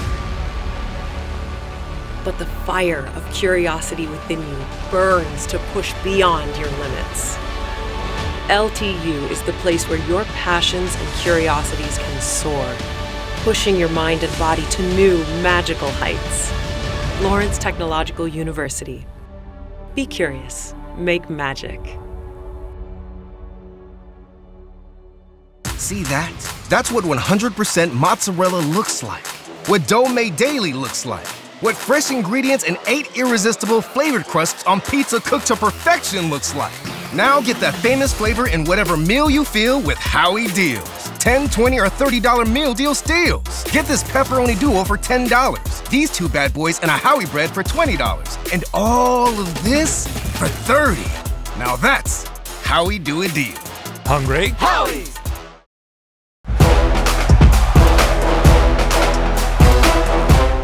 What's up, guys? Welcome back. It is week 10, and it is update in our state champs Mr. Football race, and we're just going to get right into this. Lauren Plant, Sean Belizean here. We got a lot to talk about, and kind of some cool things that could be coming up. We're kind of merging a little bit of our Mr. Football and Anvil competitions here in what we're going to talk about this week. So you're going to get two segments talking about two different players that might go head-to-head in 1 week's time, but we'll see that. But right now, I do want to let you guys know that our vote will be freezing in about a week and a half. So next week, the district finals week will be the last week that we have guys who can go in or out. Voting will end the following week. So before the regionals, we'll be wrapped up with our voting. We are making a change. We are making a change in the top 10, Sean. So we know that Bryce Underwood is going to carry Belleville as far as they're going to go. He is not falling out of the race. They did have two guys in our Mr. Football race, Elijah Dotson, the other one. And so as it turns out, there's a guy that has to go in. Elijah's going to step aside. Who knows if he comes back in next week, but we are making a change. Shamrock Nation, we heard you. You guys have been clamoring for weeks, and rightfully so. Jaden Pyden has to go in. Best of luck to the Shamrocks as you begin your march, but this young man can't look past him anymore. He's going to be taking his talents to Army. So Jaden Pyden, the newest addition to our list, Lauren. Right, and another team that has got both a guy in the Mr. Football race and the Anvil competition. So what does this mean? In the district finals, we could be seeing some Mr. Football v. Anvil competition. What do I mean? So the Mr. Football candidate in running back Bryce Hurley could be taking on the Anvil candidate, Macomb Dakota's Justin Bell. So Ike just has to beat Romeo for that to happen, for the possible chance to take on Mr. Bell. But how is Bryce doing thus far? You know what? We've talked about him before, and if you remember, we had a chance to see him in one of our Friday night broadcasts. Kid's been a stud this year, almost 1,100 yards. He's got 16 touchdowns. This is a young man that's going to be taking his talents to Allendale to play for Scott Wooster and Grand Valley State. And again, you touched on it earlier. A lot of success that Ike is going to have in the playoff is going to be on this young man's broad shoulders. Yeah, no doubt about it. And again, this is where big game performance means so much in our competition. All right, in Division II, the Mr. Football candidate in running back, Jace Clarizio, could be taking on next week in a district final matchup the Anvil candidate in Dexter's Cam Clark. That will be an epic battle. Now, East Lansing has been a bit up and down this year. They've got a matchup with 7-2 Milford this week. Should this potential matchup happen, Jace will be a guy they depend on, especially if they take on Dexter, who's undefeated right now. So how would you describe his value to the Trojans? Well, he's a prized recruit, first of all, for Michigan State and Jonathan Smith. I mean, to get that guy, a player of that caliber, in your own backyard, yeah, that counts for something. Again, almost 1,100 yards. He's been getting it done. There's no doubt about that. 18 scores on the year. That's huge. I mean, do the math, okay? That's 2 scores a game. So this is a young man that can take a game over 6 foot, 190 pounds, and so very integral to what East Lansing wants to do. Hey, there's a time, you talked about being up and down. There's a time to get it right and be up. This is a guy that can get you up. That's right, and he was kind of the dark horse candidate as this competition has moved along. And if East Lansing sticks around, he could be a guy that could make his way into the Final Four. We shall see. Now, I want to say the Bryce contingent has been fantastic in the voting category. He's got over 1,200 votes, so good job for you guys out there in Ike country. The Jace contingent, not so much. He's only got about 25 votes right now, so we want to see that vote total go up. Remember, next week is the last week somebody could fall in and out. So if somebody we have had our eye on, meaning the committee, blows up and maybe there's a big upset, somebody could move in and one of those guys could fall out. But we shall see. Time will tell. That is it for this week's update. Of course, we'll be back next week, and things are only going to get more heated from here on out.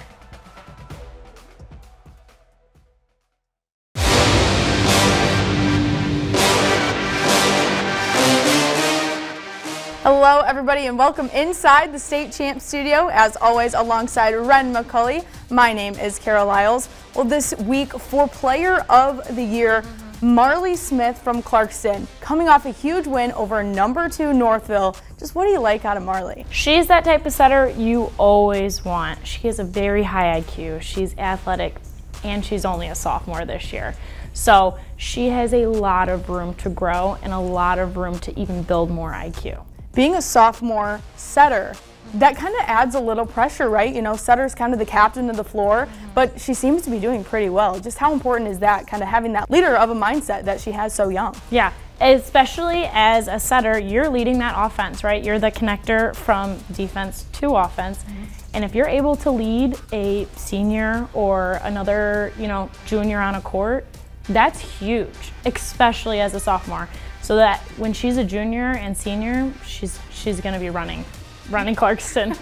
And you mentioned, she has so much room to go. Just her potential base. Where do you see her growing? I see her honestly becoming more offensive and obviously just learning better IQ. A little bit more athletic, a little bit more leadership, and that will all come as she gets older. Well, if you want to vote for Marley or any of the members on our top 10 list, you can do so by visiting statechampsnetwork.com.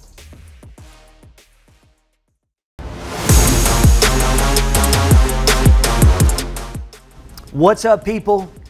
Here we are, into the playoffs, and time to continue to talk about the State Champs Anvil Award. Now, if you watched our Mr. Football Talk this week, by the way, I'm Lauren Plant. Ron Talley, how you doing? Very good, very good, excited. Okay, excited. We were kind of doing a little crossover action here where we may see next week some Mr. Football candidates going head-to-head against some Anvil candidates. So in our Mr. Football discussion, we talked about some of the Mr. Football candidates and how they've been doing this far, but now we're going to talk about the big fellas and how they may have an impact on where they go in the state playoffs. So let's start in Division I. We may have a scenario next week in a district final matchup, and this is pending if Macomb, Dakota can get past Utica, and they've already beaten them this year, so I see that happening, but we shall see. We could have a scenario where, and it would be round 2, where you had Bryce Hurley from Utica Eisenhower taking on Macomb, Dakota, and Justin Bell. Let's talk about Mr. Bell. We talked about him earlier in the year. What is it that you like about this young man? Here's what I see about Justin Bell. You're looking at a 6'8", listed at 290, very slim, limber, able to bend, able to move, clearly, multi-sport athlete. What I'm seeing about him right now in his game, they're running the ball, they're pounding the ball behind him. I'm talking about double teams, leads, counters, everything goes behind the big fella. And you can see him using his size to overwhelm guys. And one thing that I'm seeing right now is that he's playing at a different speed. So you're talking about a great wingspan and a whole lot of power coming at you very fast. And they are utilizing the big fella the right way. Unbelievable. And Dakota, like many other schools on that side of the bracket, are going to have to go through the gauntlet. Catholic Central, Cass Tech, Belleville, Saline, they're all on this side, and these are all top 25 state-ranked teams. So it is going to be interesting, and that is going to play a pivotal role if they should make it through this surge and get as far as they can get. That is going to be very helpful for that young man in his Anvil chase. Now, let's move over to Division II. We may have a scenario next week where we have East Lansing and Jace Claricio, the Mr. Football candidate, going up against Dexter. Dexter undefeated. Forget the Saline forfeit. They are undefeated as far as their record goes, 9-0, and they are playing like it right now, and Cam Clark is the one who stirs the drink. Cam Clark. You're talking about another giant, right? Coming out of Michigan. This guy is all a 6'7", 285. But when you look at him, it looks like over the season, he's put on about 10, 15 pounds. This guy is probably the most powerful guy off the ball coming off the O-line. There's no doubt and no question why he's going to Wisconsin, because he is really that good. He gets off the ball fast. He's very physical. Boom, he's the hammer. Every play, all you see is a helmet on the other side kind of go back, and it lets you know right there what happens at the line of scrimmage. Then he moves his feet. He moves people. And a guy like this, when you look at his highlights, when you look at his movement, his first step, what you see right here is a well put together offensive lineman that is ready to bring the violence at the line of scrimmage and enough torque to overpower you, overwhelm you, and put you down. Yeah, he's got purpose. Yes. And I'll tell you what, regardless of where they end up playing at the next level, these guys play both sides of the line. So Jason here are going to be meeting in the middle, and we're going to see how that plays out. So that's kind of fun. There are some interesting regional matchups which could happen, but we're going to take that in stride and see how things play out, and we'll talk about that maybe next week. Now, when we talk about the online vote, because that's very important here, we want to give a shout out, or at least give you some news with reference to our online vote leader right now, and he has been. Liam Vaughn of Walled Lake Western has been leading the vote all season long, and he's running away with it right now. He has decommitted from Western Michigan, apparently has the entire country. He's looking at various places and decided that he'd like to try somewhere else. You know, you can't get mad at a guy like this because Liam Vaughn, not only is he the clear leader in vote getters, right? In vote getting right now, you know, he's the Metro Detroit Pancake King. All right, and when you watch this film, you see him putting guys down. You're talking about getting off the ball, 6'4", 285, getting off the ball fast, quick, violent. You see this guy moving people. So when college coaches press play, clearly something is stirring the pot because they missed something that we haven't missed. Right. But they're now in the chase. And this guy right here is a serious ball player, and obviously, you know, there are some people knocking his doors down. So good for him, but also when you see him play, good for his team and good for, you know, his team and their running game. Because this guy right here is very, very hot and probably, you know, top 2 in the inside offensive line. Yeah, and I'll tell you what, we have a Mr. Football candidate who's running behind him. So there you go. I have a feeling we'll be talking about Walled Lake Western coming up real soon. And just want to give a shout out, hey, Justin Bell, you got 16,000 votes. Good on you and good on that community.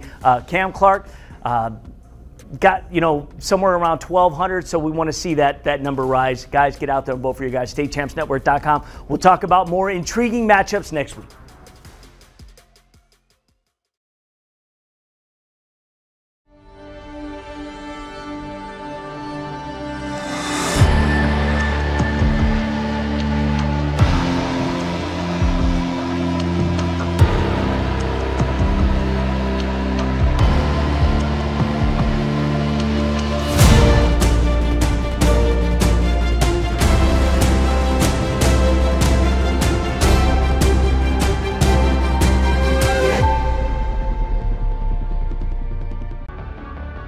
Your persistence and dedication have brought you this far. But the fire of curiosity within you burns to push beyond your limits. LTU is the place where your passions and curiosities can soar, pushing your mind and body to new magical heights. Lawrence Technological University. Be curious, make magic. See that? That's what 100% mozzarella looks like. What dough made daily looks like. What fresh ingredients and 8 irresistible flavored crusts on pizza cooked to perfection looks like. Now get that famous flavor in whatever meal you feel with Howie Deals. $10, $20, or $30 meal deal steals. Get this pepperoni duo for $10. These 2 bad boys and a Howie bread for $20. And all of this for $30. Now that's how we do a deal.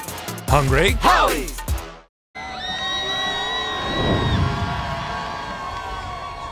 The Salvation Army has teamed up with State Champs Network, and you can help support the Salvation Army and their annual Red Kettle campaign. You can go to registertoring.com to sign up as an individual or as a group. Guys, cue the bells. Thank you, guys. Thank you. And hey, by the way, guys, just so you know, Grosse Pointe South's kicker, Ozzie Zape, He's actually a soccer player. A couple of the guys on the football team went and recruited him to play. It's his first year ever playing football as a senior. Missed a lot of practice because of soccer practice, but they let him get in there, they let him kick, and coach says he's got a leg. Back to you. Great stuff. Look at Patty making friends everywhere she goes. Great stuff, Patty. Great stuff there. Make no mistake about it. Big field goal at the end of that first half. Extended that lead to 17-6. So a 2-score game, Grant Perry. Good news for the Blue Devils. They get the ball to start this second half on a beautiful night, albeit a little chilly out here in Grosse Pointe Grosse Pointe South. Patty Cesarini down on the field, Grant Perry up here in the booth. My name is Sean Belegian. So glad you can join us. As a matter of fact, 47 degrees right now as we start this. You heard that correctly. 47 degrees. I think yesterday at this time, as the kids were walking all around my neighborhood, it was 71. Beautiful, beautiful weather for Halloween. One of the most beautiful Halloweens I can ever remember. I mean that. Hope it was a safe one for you. Kick taken on the bounce, 10-yard line, near side of the field. Make a cut at the 20, hit at the 22, and push back. So that is where the senior quarterback, Jack Lupo, and this offense will take over. And we've talked about Coach Snowden, and you know, talking with Roseville, it's been about learning how to close games. But when you look at Grosse Pointe South, that's the only thing they've done all season is close games. Coming in this game 9-0, first time since 1983, I believe. Excuse me, it's sometime in the 80s. It's been a while, but these guys know how to close games. You get Jack Lupo in a good rhythm. You give him 2 scores. You give this offense 2 scores, and it's tough to come back. So let's see if Roseville can come up here and play some good D, and let's see what the Grosse Pointe South Blue Devils come out with here on their first drive. I-formation, Lupo under center on this 1st and 10, first play of this second half. Inside handoff. Good surge there by the men in blue. That's going to go for about 5 yards, setting up a 2nd and 5. Just coming out of the gates, giving it to your strong tail back there, your short yardage back, Lex Wilson, the captain there. He's doing a good job just lowering his shoulder. Didn't have much space to go, much space to maneuver, but Michael Chude ended up getting through the backfield, but Lex Wilson just worked his way around him and picked up a clean 5 yards right there. Playbook wide open, 2nd and 5 as we start this second half. Blue Devils at their own 29-yard line. I-formation again. Saw him do it a couple times, but first 2 plays of the second half. Going to give it to the man in motion, and that was smelled out nicely. That's going to be a loss all the way back to the 24-yard line. That time Sam couldn't do anything. There were a bevy of Panthers all over him. Yeah, when you try to run to the perimeter, it's all about angles and leverage. And right there, Jaden Williams was able to trigger to that football. He's playing that nickel star position, which is essentially that Sam linebacker, but in this defense, in the nickel position, it's a defender in that position, or excuse me, a nickel cornerback defender in that position. He was able to trigger on that football, and he gave Sam Rollo nowhere to go there. So they gave up the 5 that they picked up on first down, setting up a 3rd and 10. I-formation again. Lupo under pressure, buys some time, throws outside. Rulo goes up. Did he come down with it? He did, but he's going to be short of the first down. I mean, go ahead. I was going to say, what a battle this has been down here at the bottom. Take a look at this. I mean, Hanklin Elston and Sam Rollo, both these guys standing about 6'2", 6'3". Right there, Elijah Holly got good interior pressure, forced Lupo outside the pocket. Lupo throws a high ball, and Sam Rollo, I mean, look at the concentration, look at the strength there. And unfortunately, they have to putt there, but really good catch, but really good defense of Hanklin Elston there, sitting on the yard marker, not allowing him to get it first down. Well, I'll tell you what, the Panthers needed to stop there. Make no mistake about it, and they're going to get the ball back, and it should be good field position as well. Short punt. GPS looking for a bounce. They get a little one down to about the 43-yard line.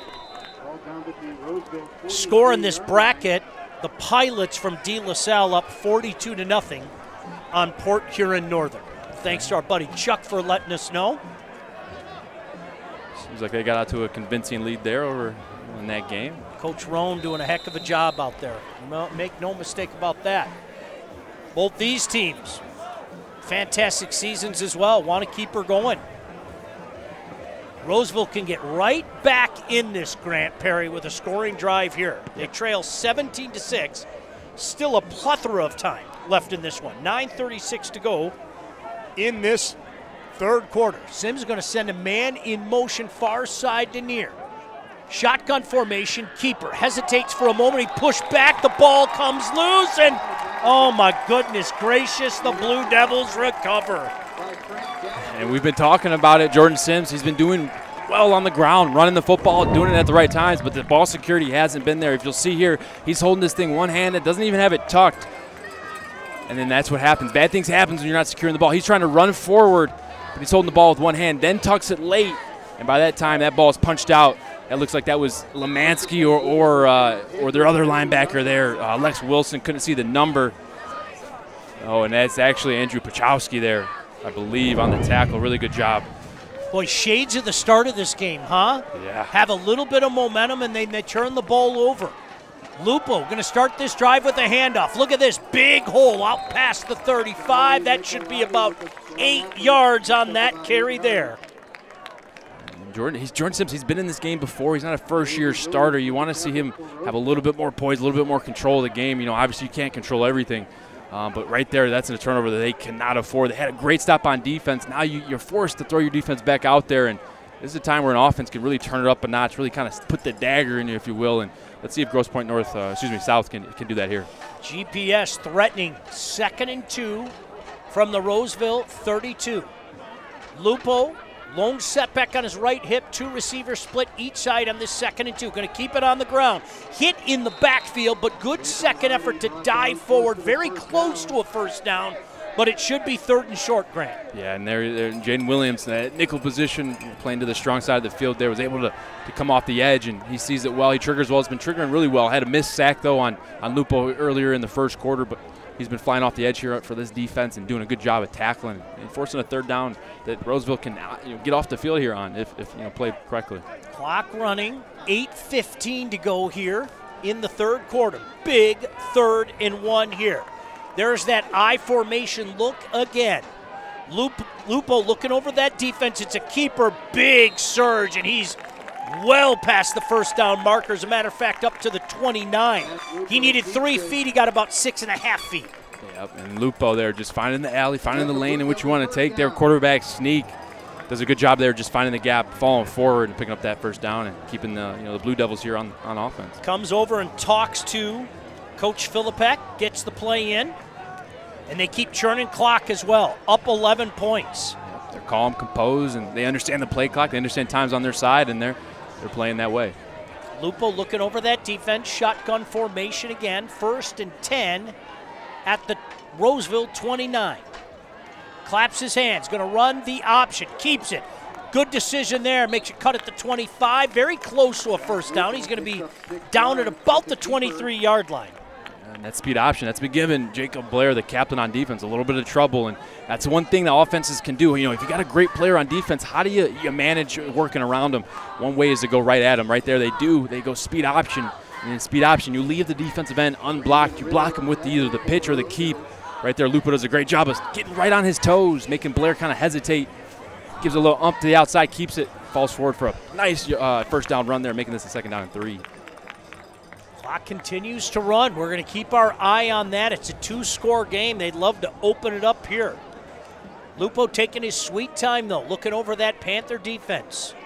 2 receivers split each side. Now man in motion from the far to the near. Flags fly. I believe that's a delay of game. Took too much time. Boy, you don't want to see that at that point in time. You just picked up a good 6-yard chunk, and you give 5 of it back right here, Grant. Yeah, that's tough, especially there on 2nd down and very manageable. You now then kind of cut down some plays that you do like in that situation. You force your offensive coordinator here to really reach in his bag and figure out what's going to work and what's been successful. Wouldn't be surprised if we see some type of receiver motion to a sprint pass or some type of jet toss, jet sweep, or even a little quarterback design run. Lupo in that shotgun again. Now a 2nd and 9 back to the 28-yard line. High snap, but he settles it down. Completes it. Sam with the reception. Look at him break out of one tackle. Nearly broke out of a bunch. Other just kept those legs churning. They're going to give him forward progress up to about the 23. It didn't look like that was going anywhere, Grant. It didn't. But he gave him space, got the ball out on time. And one thing we've seen here today about Sam is he's a sophomore, but he's physical, he's big. He knows to get north and south, doesn't hesitate. And does a really good job at receiver for them. And especially when you get that ball in open space, the young receivers will tend to dance and look for ways to go. And Sam just puts his foot in the ground, gets right back to where they were on that second down before the penalty. Sam Rolo, the fine-looking sophomore. Now a 3rd and 3, big 3rd and 3. Lupo back to pass. He wants it all, going up top. Touchdown! What a route!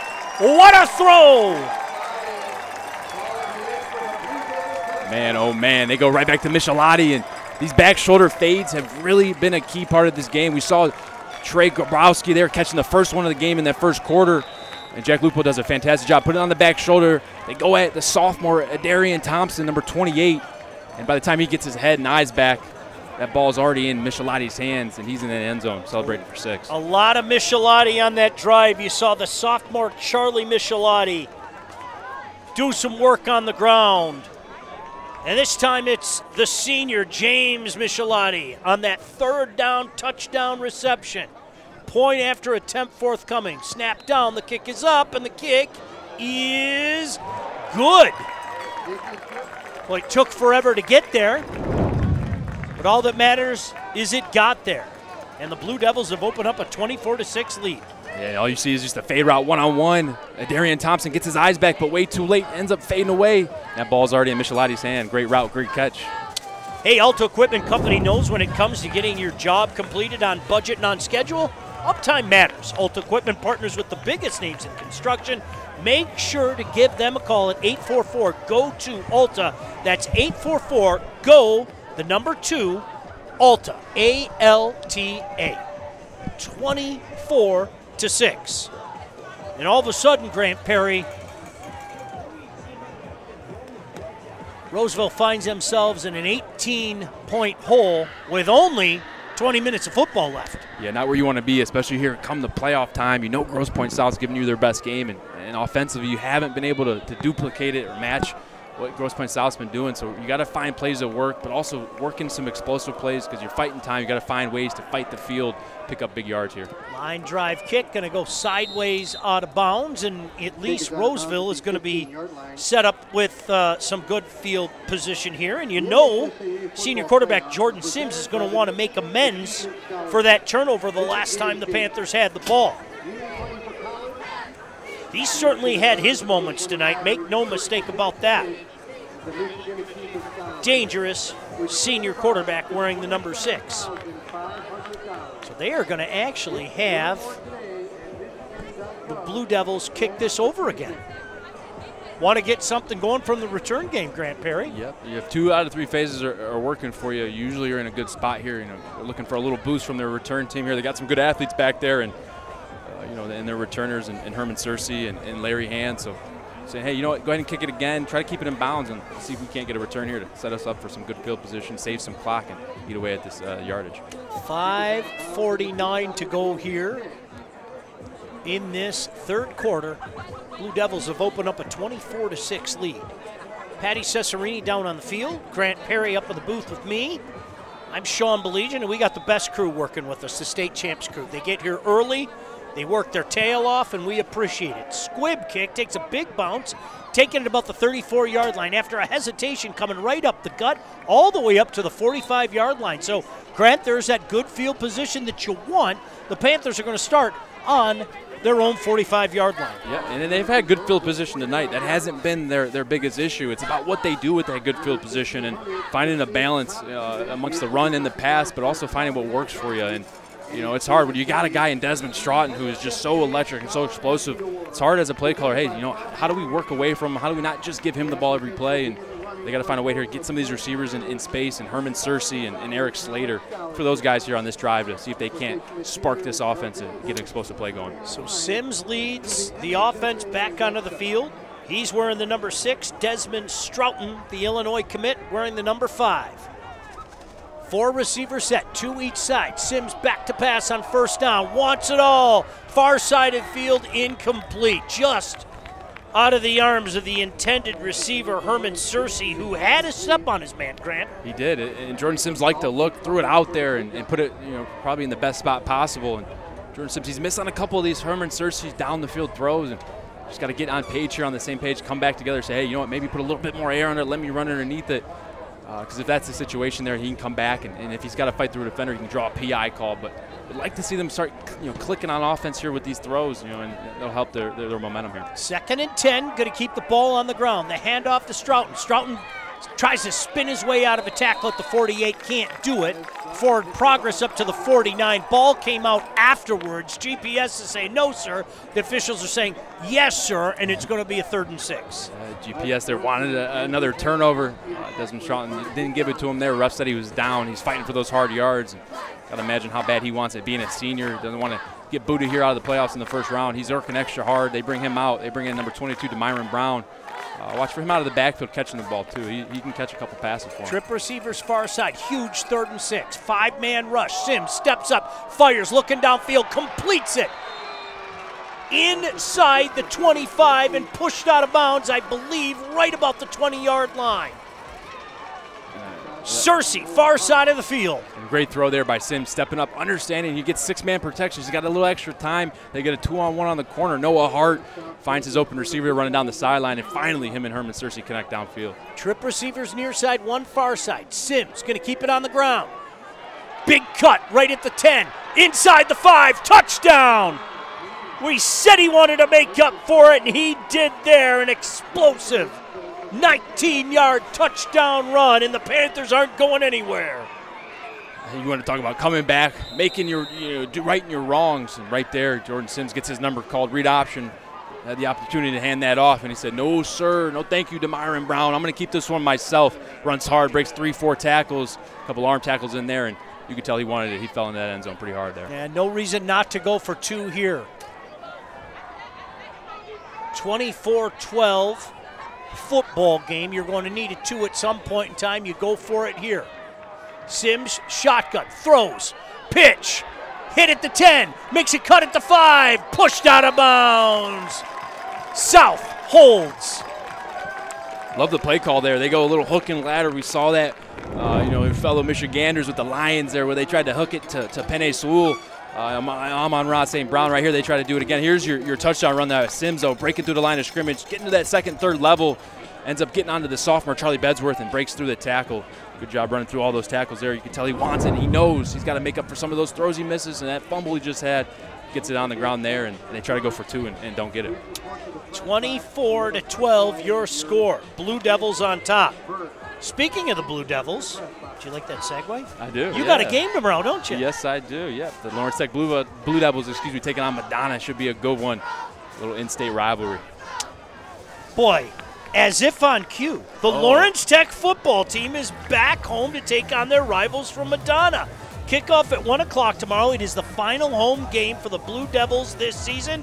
LTU offers varsity sports for men and women while studying for a world-class undergraduate degree. Scholarships are available at LTURecruitYourself.com. Now, do you think here, Grant, maybe, just maybe, Roseville's thinking, maybe we can catch them off guard. Let's see if we can get a little onside here. They're certainly taking their time to kick this off. Let's see what they elect to do. Now they're going to kick this one deep. Line drive kick, taken at the 25. Coming near side, cut at the 30, brought down at the 32-yard line. Why don't we throw it down to Patty Cesarini? Patty? Thanks, guys. Hey, Herman Searcy able to connect on that last drive, and Coach Snowden described him as one of the most underrated players in the state. He's very quick. We can see that speed, but he's also tough as nails. He got hurt the day before they played Grosse Pointe South in the regular season, but he wanted to play, so he got out there, probably when he shouldn't have. Coach very impressed with the young man's catching and returning abilities. He said he's just an all-around phenomenal athlete. Back to you. Great stuff, Patty. Appreciate it greatly. 1st and 10. Jack Lupo, shotgun formation. Going to keep it on the ground. Breaks out of the first tackle, makes a cut at the 40. First down and more into Roseville territory and dancing out of bounds about the 43-yard line. What a run right there. I mean, that one was destined to go to the right side. Right side did their job. They blocked down, got the blocks they needed, allowed him to get through the hole there. And this is the vision here. Matt Agnone does a great job of pressing the line of scrimmage, getting to that second level, seeing that green grass to the left. And then look at number 10, Trey Grabowski, getting a block downfield for his running back. You can tell that team wants it. They're hungry. They're helping each other out. Right there, that's a big run. We call those an explosive run, 10 or 12 plus yards. Into Panther territory. Blue Devils on top, 24-12. Lupo shotgun formation. Sends Rolo in motion. Going to keep it on the ground, though. Some space near side. Space ran out quickly, pushed out of bounds after a very small gain. Pushed out of bounds by DeAndre. Maybe a gain of a yard there, setting up a 2nd and 9. Clock running, 4:15 to go here in this third quarter. 12-point lead for the Blue Devils. Yeah, looks like Matt Agnone there is a little shaken up, holding his shoulder there. Hopefully it's just a little stinger. Hopefully he's okay. He is their main tailback, but Charlie Michelotti there has stepped in a lot today and has done really well for them. So look for him to step in here for Matt Agnone as he gets checked out by the trainers there. Trip receivers far side. He looks far side, completes to Vachon. Catches it. Yards after catch again, out past the 40 up to about the 38-yard line, setting up Grant. I believe this will be about a 3rd and 5.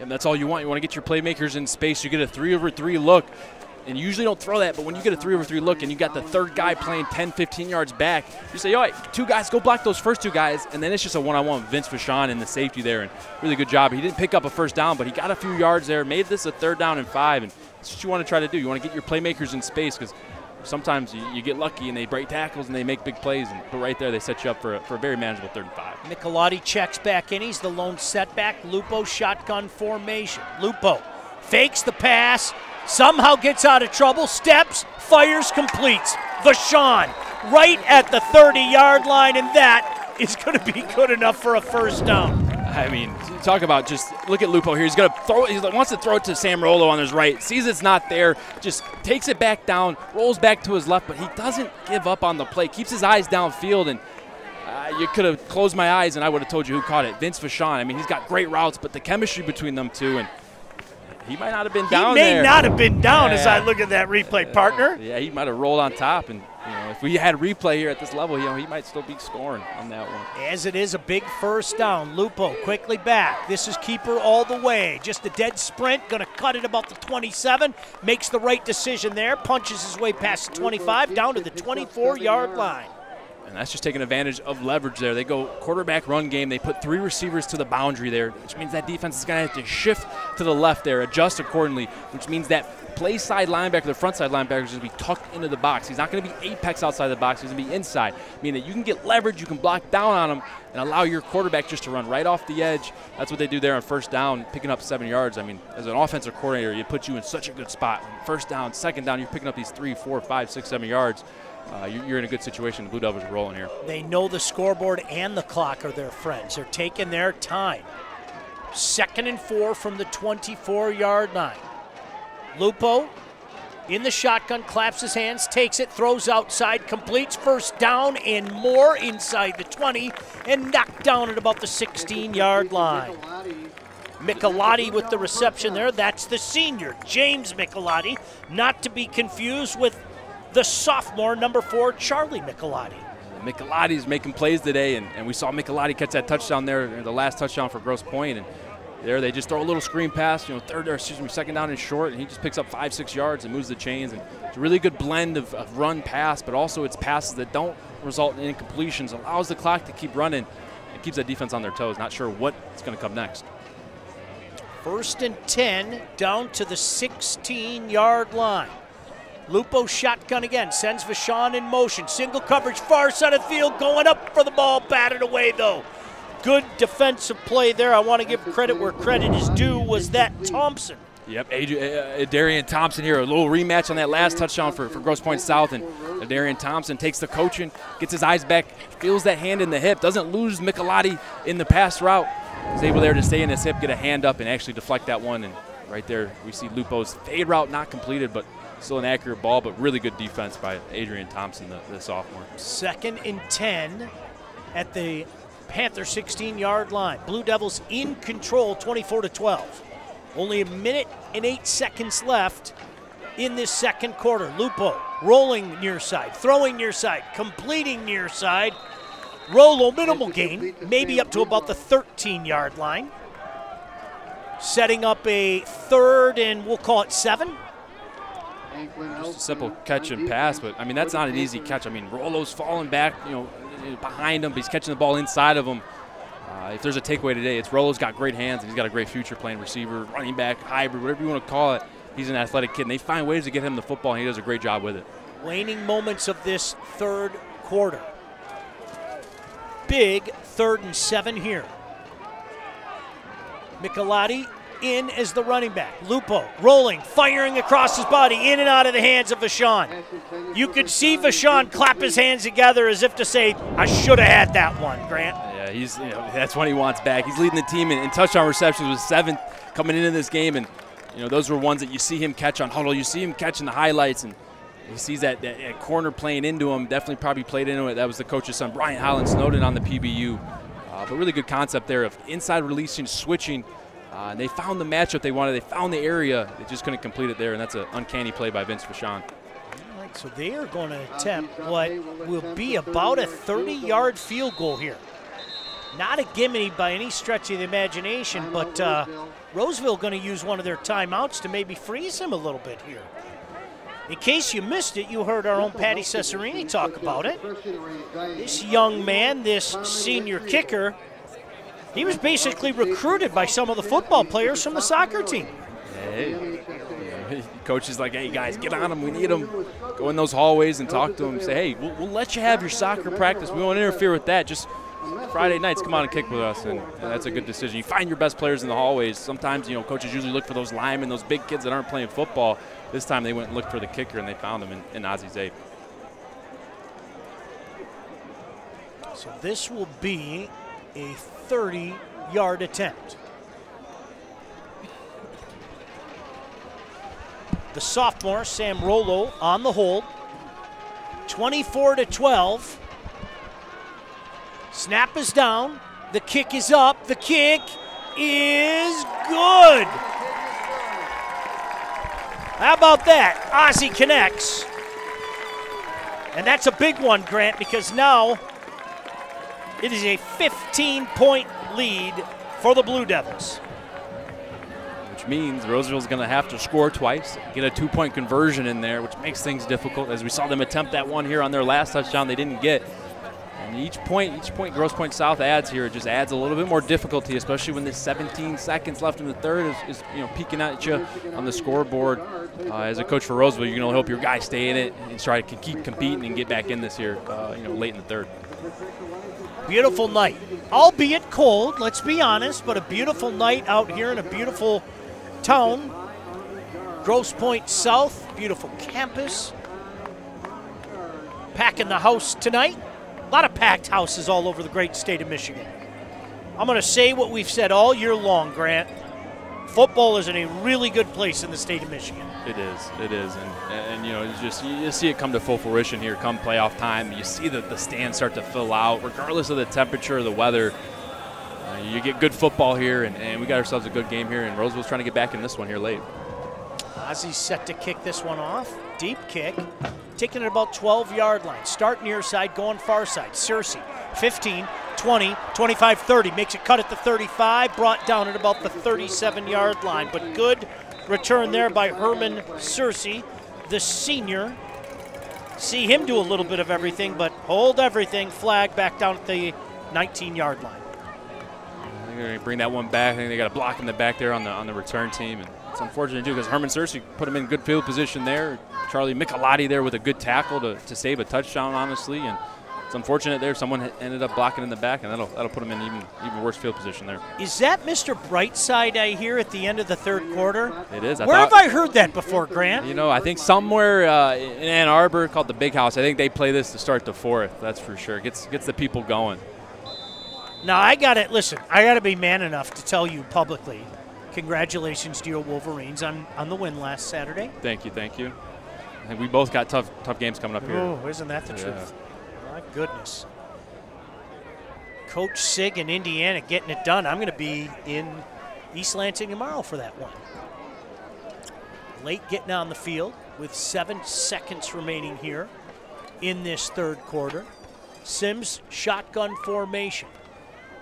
Going to keep the ball on the ground. Inside handoff out past the 10, maybe up to about the 15-yard line. Good gainer, but that is going to do it for this third quarter. 27-12, the home team on top. Don't you go anywhere. Fourth quarter action next right here on the State Champs Network. See that? That's what 100% mozzarella looks like. What dough made daily looks like. What fresh ingredients and 8 irresistible flavored crusts on pizza cooked to perfection looks like. Now get that famous flavor in whatever meal you feel with Howie Deals. $10, $20, or $30 meal deal steals. Get this pepperoni duo for $10. These 2 bad boys and a Howie bread for $20. And all of this for $30. Now that's how we do a deal. Hungry? Howie's! At Alto Equipment, we know when it comes to getting your job completed on budget and on schedule, uptime matters. Alto Equipment has partnered with the biggest names in construction, including Volvo, Lieboy, Sennebogen, Avant, ASV, and more to provide the state of Michigan with industry-leading service and support. Alto Equipment services all makes and models, and their technicians are available 24 hours a day, 7 days a week. Do you have a big project? Alta Rents has you covered with the most diverse rental fleet in Michigan. Give them a call at 844-GO-TO-ALTA today.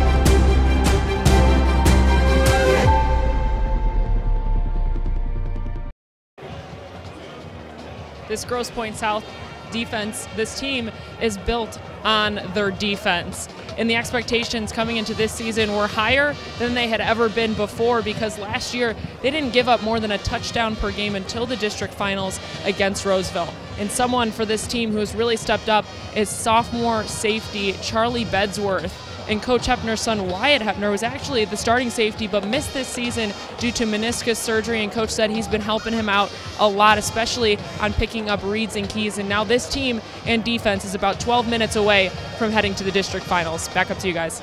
Great stuff, Patty. Nice to see you got the mittens on. Hopefully you're warm down there as well. Appreciate everything you do. Fourth quarter action. He's Grant Perry. I'm Sean Belegian. 2nd and 4 for Roseville. Sims back to pass, throws outside. Good job by Cersei. First down and more. Outside the 25, outside the 30, and finally brought down close to the 35-yard line. Cersei's not the biggest guy, but boy, he went up and grabbed that at 5'9". Yeah, he did, and you could see the explosion there. I mean, outnumbered 2-1 right there. I mean, he had nowhere to go, but his first step gave a little hesitation, got the first guy to miss, then got leverage on that second guy. And you can see a little lightning in the bottle right there, was able to catch that ball. Looked like it was going to go nowhere, turn that thing into a first down. Marked him out at the 34. Sims, shotgun formation, trips near side, one far side, single setback, back to pass. Time, throwing, wants it all. Completes to Cersei, brought down at the 25-yard line. Heck of a ball there by the senior quarterback, Jordan Sims. And if there's a time to start connecting with your receiver downfield, it's right now. Sims to Cersei right here. Beautiful ball. Cersei actually slows up a little bit, but once he realizes that ball's coming, he speeds up, able to stack the Mosky there and pick up a first down.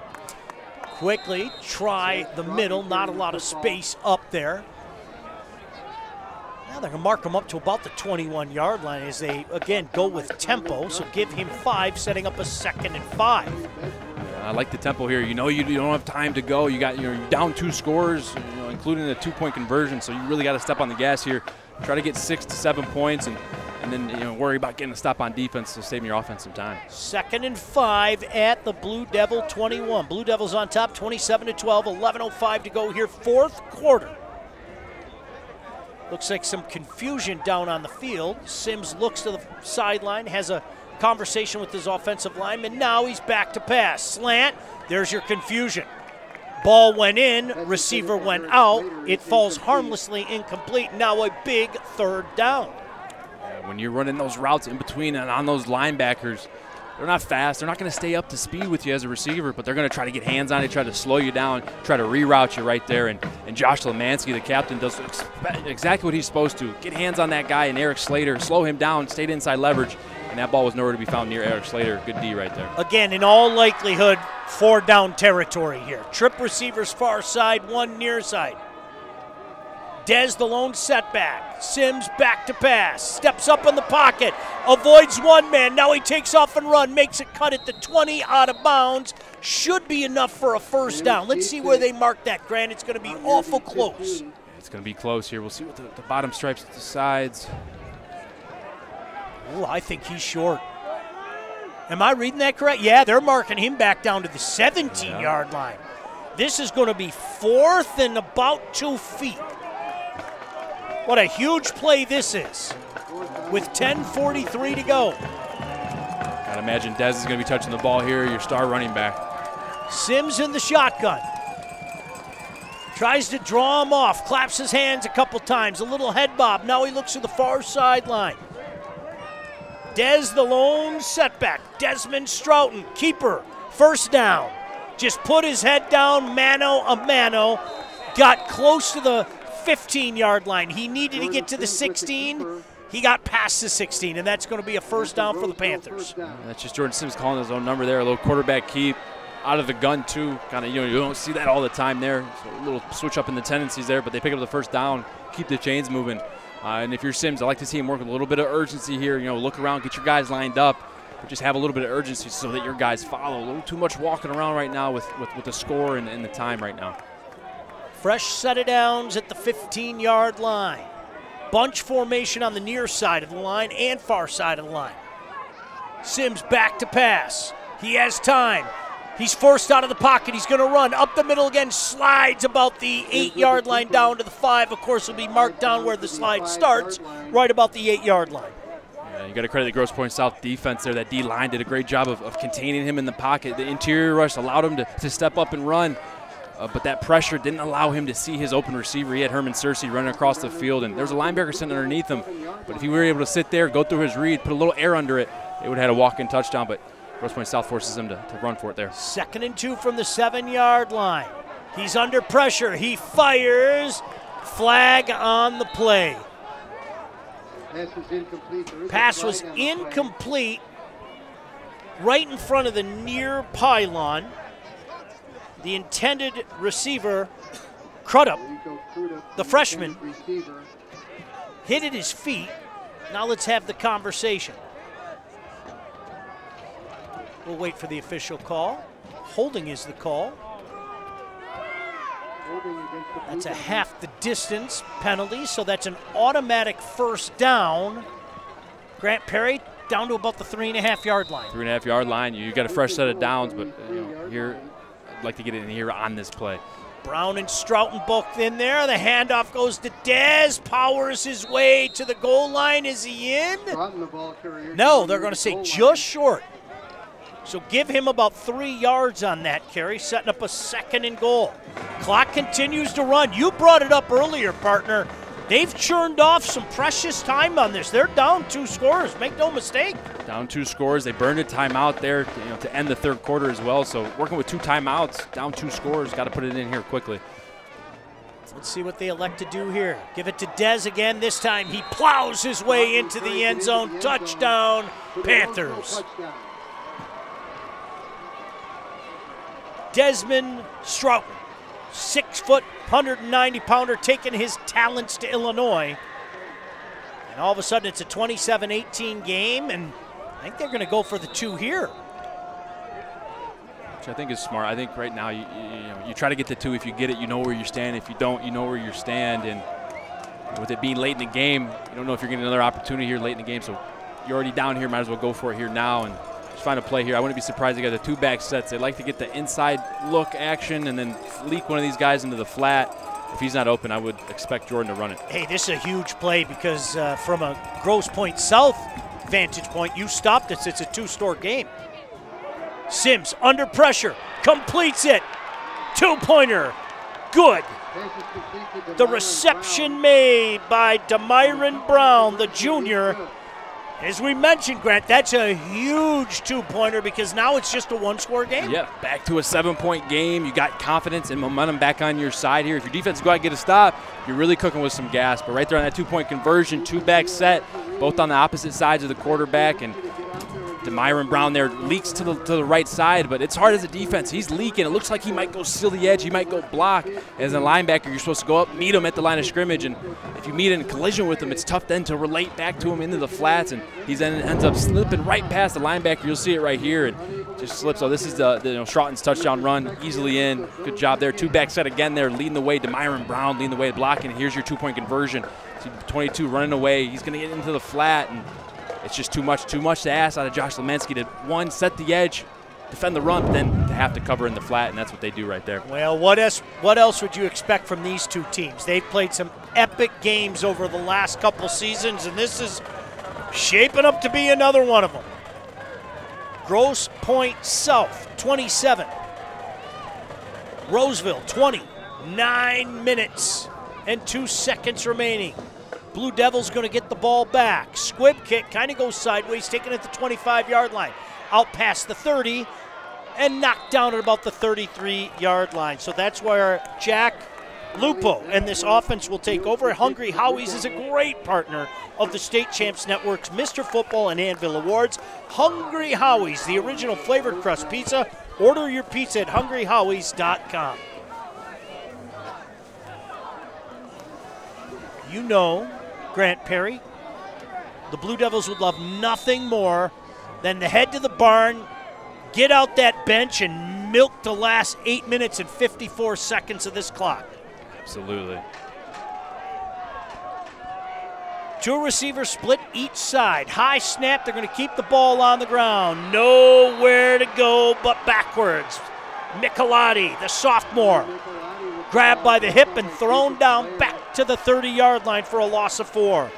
Captain Jacob Blair, number 1, in on that tackle. Great job. Good push up front. D-line understands, hey, first down, probably a high percentage of run there. They do a good job of not getting displaced off that line, pushing through, holding their gap integrity, and Jacob Blair was able to come off that edge and make that play. And he's got to be careful, though. He's getting a little excited, started to celebrate in Grosse Pointe's runner's face there. Luckily, the ref there just kind of pushed him away, said, hey, don't do it again. But I wouldn't be surprised if that one was flagged there. So they got to be careful here. Got to play smart. Don't give Grosse Pointe South any free yards late in this fourth quarter. 2nd and 14 for GPS. Lupo shotgun formation, claps his hands, back to pass. Going up top, he's got a man out there just out of the outstretched arms of Michelati, but great coverage, Grant. Great. I know the home crowd doesn't like it. I thought Elston had great coverage here. It looked like a clinic tape right here. I mean, they go cover 0, man on man. They try to hit this quick screen route, try to pump fake it, and then Lupo understands, hey, I got to get rid of this ball. I don't have enough guys blocking. Ends up taking a nasty hit in the back. And then, down the field, Hanklin Elston there was in his hip the whole way, and the crowd reacts one way, but refs see it another way, and Hanklin Elston there with a great PBU, a great deflection, or a great stoppage of a pass there. Boy, what a huge third down this is for both teams. If you're Roseville, you're sitting back going, hey, we can get the ball back right now. You're GPS, you're saying we got to convert, keep the pressure on them. Got to contain Lupo here. Lupo, back to pass, going up top, overshoots everybody. And guess what? Panthers getting the ball back. Yeah, and this is the loudest we've heard from that opposite sideline over there. They're getting rowdy. They're into it. The fans are feeling it. Defense just gets a stop, gets off the field, and they had an opportunity there. I think Sam Rollo was maybe going to run to the corner there. He's looking off his right, his outside shoulder. Lupo is forced to get that ball up and out of his hand there, and that ball kind of lands on his inside. And I don't think Rollo was ready to look in his inside, and that's a hard catch. When you look right and have to come back left and adjust, that's not an easy catch there. But, hey, Roseville Panthers get off the field when they need it here with plenty of time left to go tie this game up. Couple seniors back, standing on their own 40-yard line. Hands in Searcy. High, booming punt. Fair catch is called for and made by Searcy at the 39-yard line. And that is where Mr. Sims in this offense heads back on the field, Grant. Hey, it's playoff football. We said if Grosse Pointe South were to come out and get a score there to start that second half, it might get ugly. But they ended up only kicking a field goal. Roseville kind of collects himself. They have a good drive. They get Desmond Stroughton in the end zone. They get a stop on defense here with just under 8 minutes left in this fourth quarter, and now their offense has opportunity to go tie this football game. 1st and 10 for the Panthers. Boy, there's a look at that senior quarterback. He has just looked cool, calm, and collected all night. Jordan Sims, 5'11" and $195. Has looked unfazed all night. He really has. Shotgun formation. Going to keep it on the ground. Des Stroughton hitting the backfield.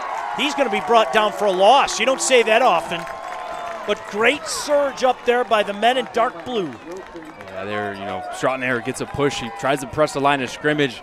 Looks like the right guard in the center there, Perrin Matthews being the center. Right guard Sean Jones had good blocks.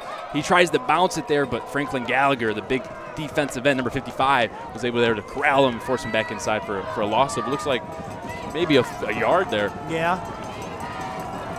Second down, Sims looking over that defense. Shotgun formation, back to pass. Looks, fires, man wide open into GPS territory.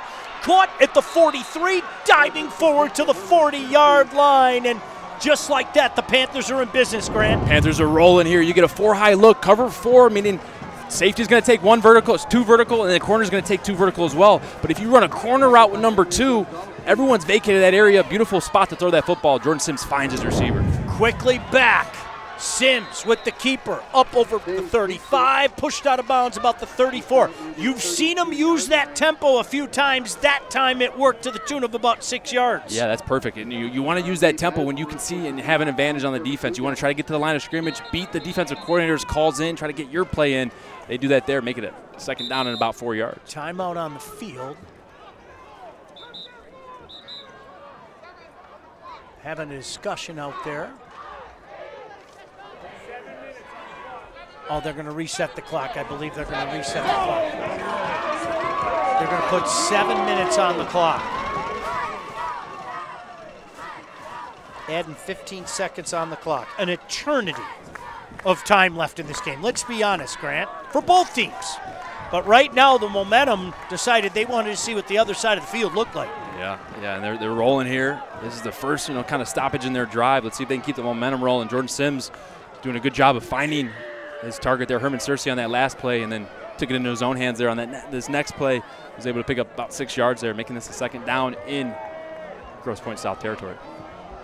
2nd and 4 from the 34-yard line. Shotgun formation for Sims again. 2 receivers split near side. Gives it to Stroughton. He's got the first down inside the 30, pushed out of bounds about the 26-yard line. Hey, listen, all of a sudden everything the Panthers are doing is working, Grant. It's amazing. Yeah, they're figuring out what's working. They're getting good leverage right there. You got to credit number 10, Armani Hertigan there, doing a good job of sealing that edge, allowing Desmond Stroughton to just run right off the edge, picking up that first down. Clock continues to run. Inside 6:40 to go. 27-20, GPS on top. But that lead is hanging right now. Sims, shotgun, looks near side, rolls near side, fires near side. Stretching effort by Searcy. Did they say he got his feet in? No, sir. Incomplete.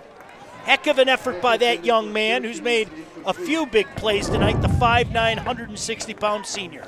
Just trying to hit the comeback route here. Herman Searcy gets his foot in the ground. Jordan Sims throws it at the last possible second. Really a beautiful ball thrown, and it's a tough catch. Those are hard, especially when you go to the ground. That ground is really hard to survive, and right there, Herman Searcy just couldn't come up with it. 2nd and 10 from the Blue Devil 27. Trip receivers near side, one far side. Sims, shotgun formation. He's going to keep it. Makes a cut at the 25. He's outside. He's got a first down. Dances out of bounds inside the 20. Love that play call there. They're really calling Jordan Sims' number here, right? Why not call the 3-year starter's number? He's been here before. The Ferris State commit, understands the moment, was here in this exact moment last year. There's no stranger to it right there. They get a quarterback counter, gets 2 pullers at the point of attack. He just patiently rides that puller, kind of like Le'Veon Bell had patience in Pittsburgh back in the day. Just waits for the block to declare, bounces it outside, picks up a first down. Le'Veon Bell, huh? Yeah, very patient runner back in his day. Do you know where he went to school? Yeah, oh yeah. Just wanted to the agricultural school, right up right in East Lansing. Well played. Trip receivers near side, quads. Trip receivers near side, one far side. 1st and 10 from the 16-yard line. Sims in that shotgun, going to hand it off to Des Stroughton up the middle. got past the 15 and then pushed back at the 14-yard line. Hey, you mentioned Ferris State and Sims heading there. Tony Anise and the Bulldogs with a huge win last week over Grand Valley in GLIAC action. Kind of flexing that muscle, reminding everybody that Ferris State has kind of been the tough guy on the block in what I feel is the toughest conference in D2, the GLIAC. 2nd and 7 now. 5:35 to go. 27-20 game. What more could you ask for? Sims back to pass, looks, fires, touchdown! Slater, the 6'3", 205-pound senior. And we're an extra point away from being all tied up, Grant. Boy, oh boy, we got a good game going on. And in Roseville, they can find success, especially when they divert the attention from Desmond Stroughton. Desmond Stroughton's picking up 3-4 yards a carry. Everyone's kind of corralling to that football, but when they incorporate him in the play as a decoy, as some window dressing, it opens up the rest of the field right there. A good RPO made Josh Lemansky bite up. He thinks Desmond Stroughton's getting it, and good old Eric Slater catches it behind him for a touchdown. Flags fly there. Ooh, that one's tough to take. So the extra point, they've already missed one, Grant, now becomes a little more difficult. Yeah, I think their offense is gathering back on the field. I think they're in a situation here where they're going to have to go for 2. They're kind of out of that field goal range of Jaden Williams, and we're going to go ahead and see what they can do here on offense to try to pick out a play that they're good at. Looks that way. 27-26 with 5:28 to go here. Take a look at the touchdown again. I believe that's what we're looking at here, Grant. Yep, inside zone read. That makes Josh Lemansky step up, gives Jordan Sims a window right behind him. You see 33 there. Josh Lemansky trying to get to Eric Slater, just couldn't because of that inside zone run action, which allowed that slant to open up behind him. What a huge, huge two-pointer this is. Sims back to pass, under pressure. He's forced outside. He looks, he fires, incomplete. Blue Devils hang on to a 1-point lead, Grant. Oh, baby. Whew. Just when we thought it couldn't get any more interesting, it does. And it's kind of been the story here for Roseville is late in the game, the flags hurt you, and yes, they do right here. It hurts. The field goal doesn't allow them to kick the extra point, and then they don't get the 2-point conversion. Hey, the Construction Association of Michigan provides a vast array of resources, services, information, and training to our diverse membership in Michigan's construction industry. Go to buildwithcam.com for more info. You know who I was a big fan of? Jeremy Langford.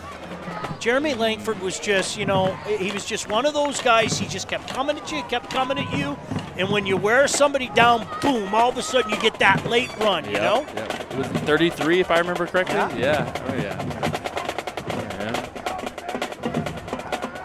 You saw that a pretty good, see what kind of guy I am? Pretty good running back out of Ann Arbor by the name of Blake Corum the last few years. Not too bad. They just had a way of wearing defenses down, and all of a sudden he'd pop one. Can't forget about Donovan Edwards either. The Laker kick goes sideways and out of bounds.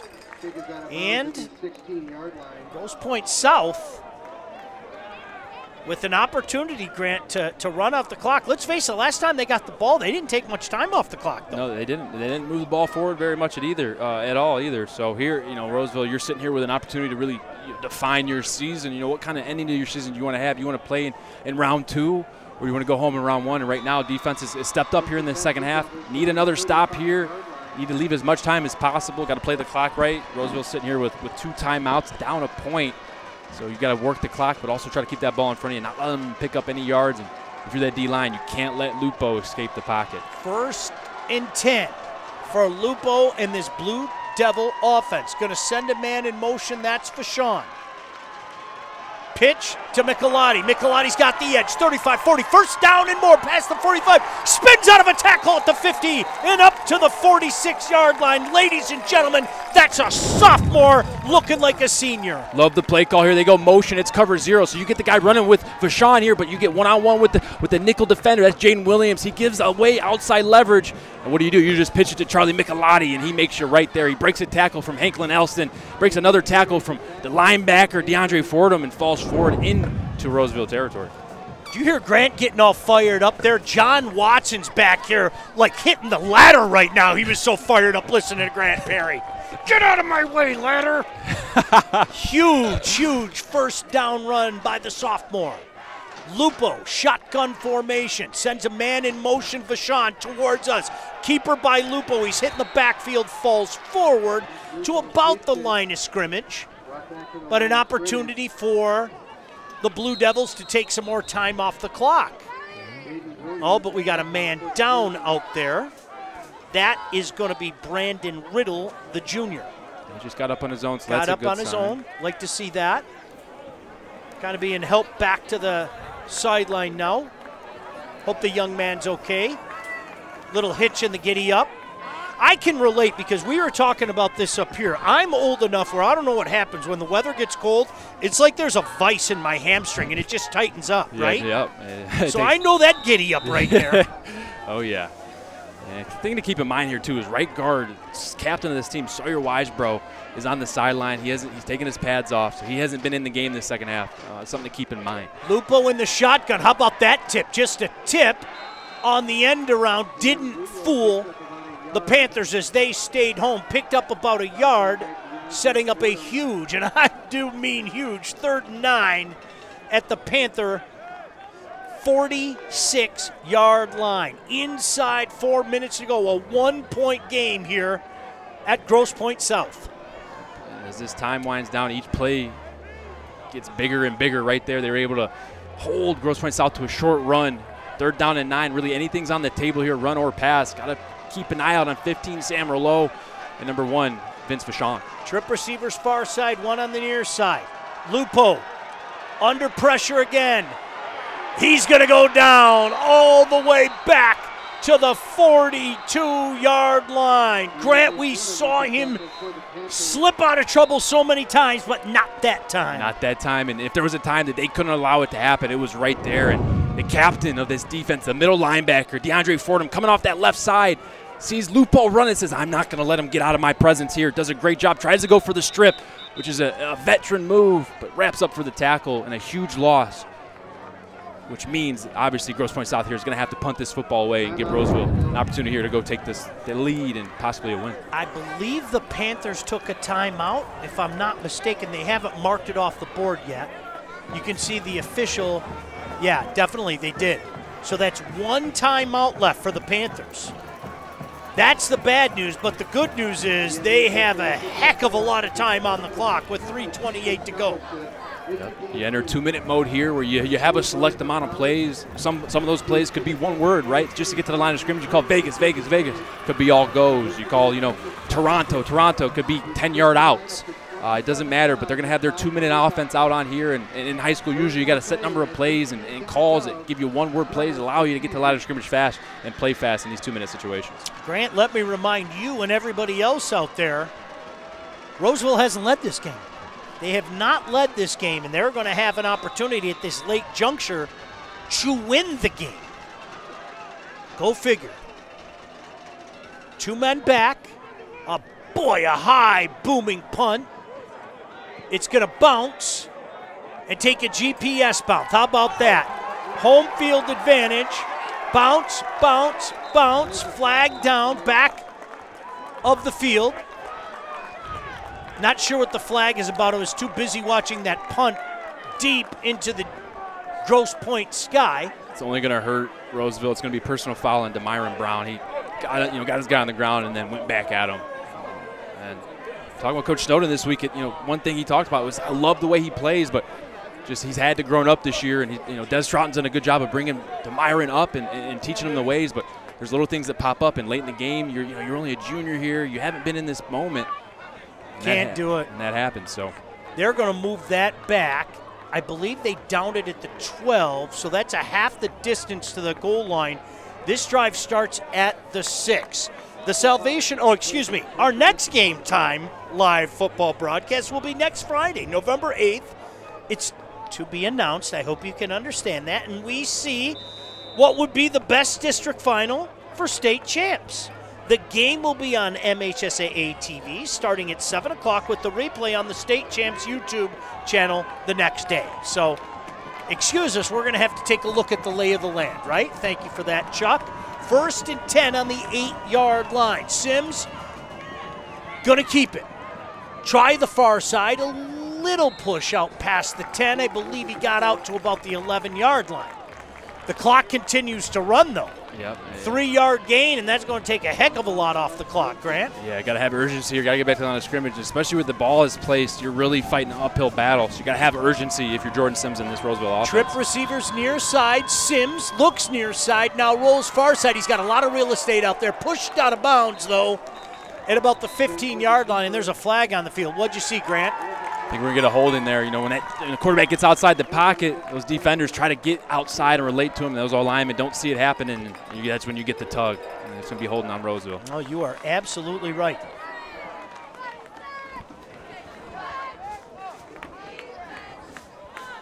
Grant saw that right away. When I feel that punch into my kidney, that means one of two things. Stop with the Michigan State stuff, or I believe there was a flag on the play. That time it was a flag on the play. But no, hey, I mean, that's tough. And that's why sometimes you want your quarterback and you teach him, hey, up and then out, not out and then around, right? Because then you get outside the framework of those D linemen, you start holding, you step up through the pocket, through the A-B gaps, your lineman can push downfield and block downfield with you. Standing in his own end zone now is Sims. This is 2nd and 12. Oh, no, that's more like 2nd and 14 now. Sims, shotgun formation, in his own end zone, looking, firing. What a catch. What a catch. He took a big hit, and somehow Searcy held on to that for a first down up to the 30-yard line. And I think this is going to be close here. This ball, I think the ground assisted the catch. We'll see here, but he catches the ball, takes the contact, really good job. And from my point of view, in person, it looked like the ball rattled on the ground a little bit. But if it happens quick enough and it looks good, those refs sometimes miss it. Ooh, that's a big first down up to the 30-yard line. But the one negative, though, is Herman Searcy took that hit, made the catch, which you want him to do, but went right to the ground there, and he's been taking some hits. He's been banged up today, and like Patty said earlier, he was barely good enough to go in this first meeting this year, and you know, he's trying to pull everything he can together to get through this second meeting versus the Blue Devils. They still have a long way to go, do these Panthers, but they do have 2 minutes and 30 seconds to work with and one timeout. GPS 27, Roseville 26. And if I'm Grosse Pointe South, now that Herman Searcy's on the sideline, my eyes are going to rotate to number 7, Eric Slater. He's got that touchdown earlier, big-time target. Look for him to try to step up for this team. 4 receiver set, Sims back to pass, steps up in the pocket, looks, fires, incomplete. Over the middle, the man crossing over the middle, I believe, was that number 8. I believe it was Feldner, and he just overshot him, and the ball falls harmlessly incomplete, 2nd down. Yeah, and right there you see Herman Searcy's back in the game, shaking it off, ready to go. And I mean, you can ask for a bigger moment for your bigger player here, and of course he's back in the game, ready to go, and they need him on this field if they want to go down and try to put this game away. 4 receiver set, yet again, 2 each side. Sims looking over that defense, claps his hands, gets a snap, steps up, fires, a full extension reception. How about that? Guess who? Herman Searcy, and you better get the ice bath ready because this guy's giving it his all. You won't see the route, but you'll see the catch. Fakes outside, comes back inside, wins inside, and we talk about fingertip full extension. Great catch. Way to move those sticks, Herman Searcy. First down up to the 48-yard line. Sims looking over that defense, shotgun formation. He's going to keep it. No, he's going to throw. Completes it. No, incomplete. Incomplete. A lot going on in that play, and a flag flies as well, Grant. Yeah, my guess is a legal man downfield. It's an RPO. Those linemen have about 2 to 3 yards of room which they can operate in, and I think they might get a legal man downfield. Could be wrong, but that's my guess. Well, we'll get the view here. Pass interference. Saw that wrong.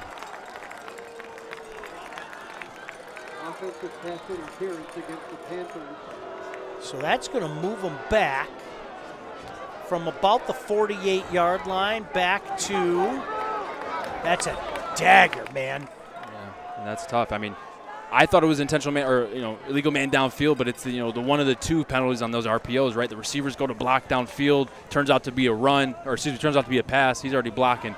I think that's the situation which we found ourselves in there, and now it's first down in a country mile here for the Panthers. 1st and 25. $1:48 to go. Only one timeout remaining for the Panthers. They trail by 1. Pressure comes from the outside.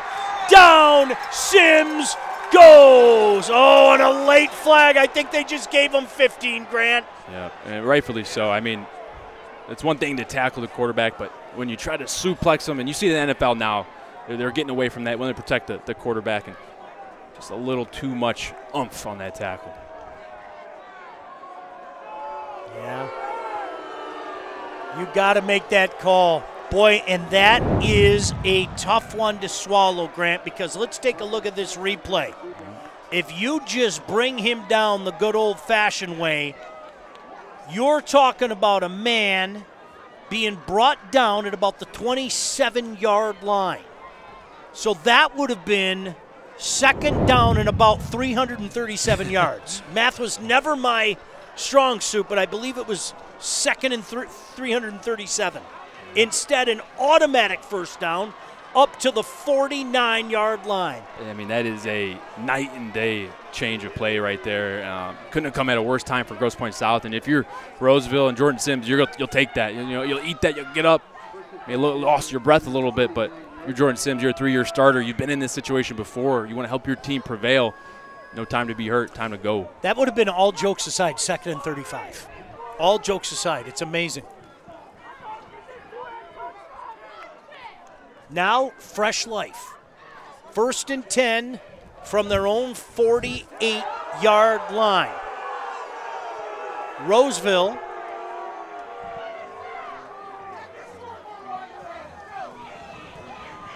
ready to get this play off. They trail by 1. You know they want to put it in the end zone. Sims back to pass on 1st down. Wants it all up top. He's got a man out there. Complete down to the 15-yard line. Eric Slater, the senior. How Eric Slater gets behind the 2nd and 3rd level, I don't know. He's running the route against Henry Domzowski. Does a good job of getting past the safety and also gets past the linebacker, Ben Kosick. Does a great job, and that 6'3" target finds that football, comes down with it. And hold your applause if you're Roseville, right? You know your kicker isn't the best from distance, right? You got to put this thing in the end zone. This thing isn't over yet. Take a look at this replay, Grant. Heck of a ball. Great ball. Had 2 or 3 steps. If he would have put it out there, he might have scored. Had to come back to it. Thankfully, he was able to find and track that ball and locate it. Sims back to pass on 1st down, trying to set up the screen. Incomplete. Home sideline calling for a hold, and they're not going to get that call, but we do have a man down on the field. Oh, they did throw the flag? Okay. Yeah. I don't see the hanky down on the field, so I'll take your word for it. Aha! Behind the metal bar over there. Right about that metal bar, huh? Yep. I'm going to be honest with you. I'd like to take that metal bar and throw it about 50 yards the other way. I'm not going to lie to you. Can I say that? Is that okay? All right, cool. No, great people here at Grosse Pointe South. It's been a fun game, and it's not over. I didn't see the number of the Blue Devil down on the field. I'm not going to speculate. I believe somebody said, oh, you hope they're okay. You just don't like to see this at this juncture of the game with 1 minute to go. Working on the lower extremities out there. I think that's, if I'm hearing the other people in the booth correctly, I think that's Andrew Pazahowski there. Oh, yeah, it is. Yeah, good job by our cameraman. I could see it up on his sleeve. Yeah. Andrew Pazahowski, the old lineman, defensive end. Working on that lower leg out there. So holding will be the call. They threw the flag, what, Grant, about the 12-yard line? I believe so, yeah. So that's a spot foul, so they're going to move that back. Boy, what more could you ask for, huh? My goodness gracious. We kind of figured this would be that type of game between these two opponents, right? Mm-hmm.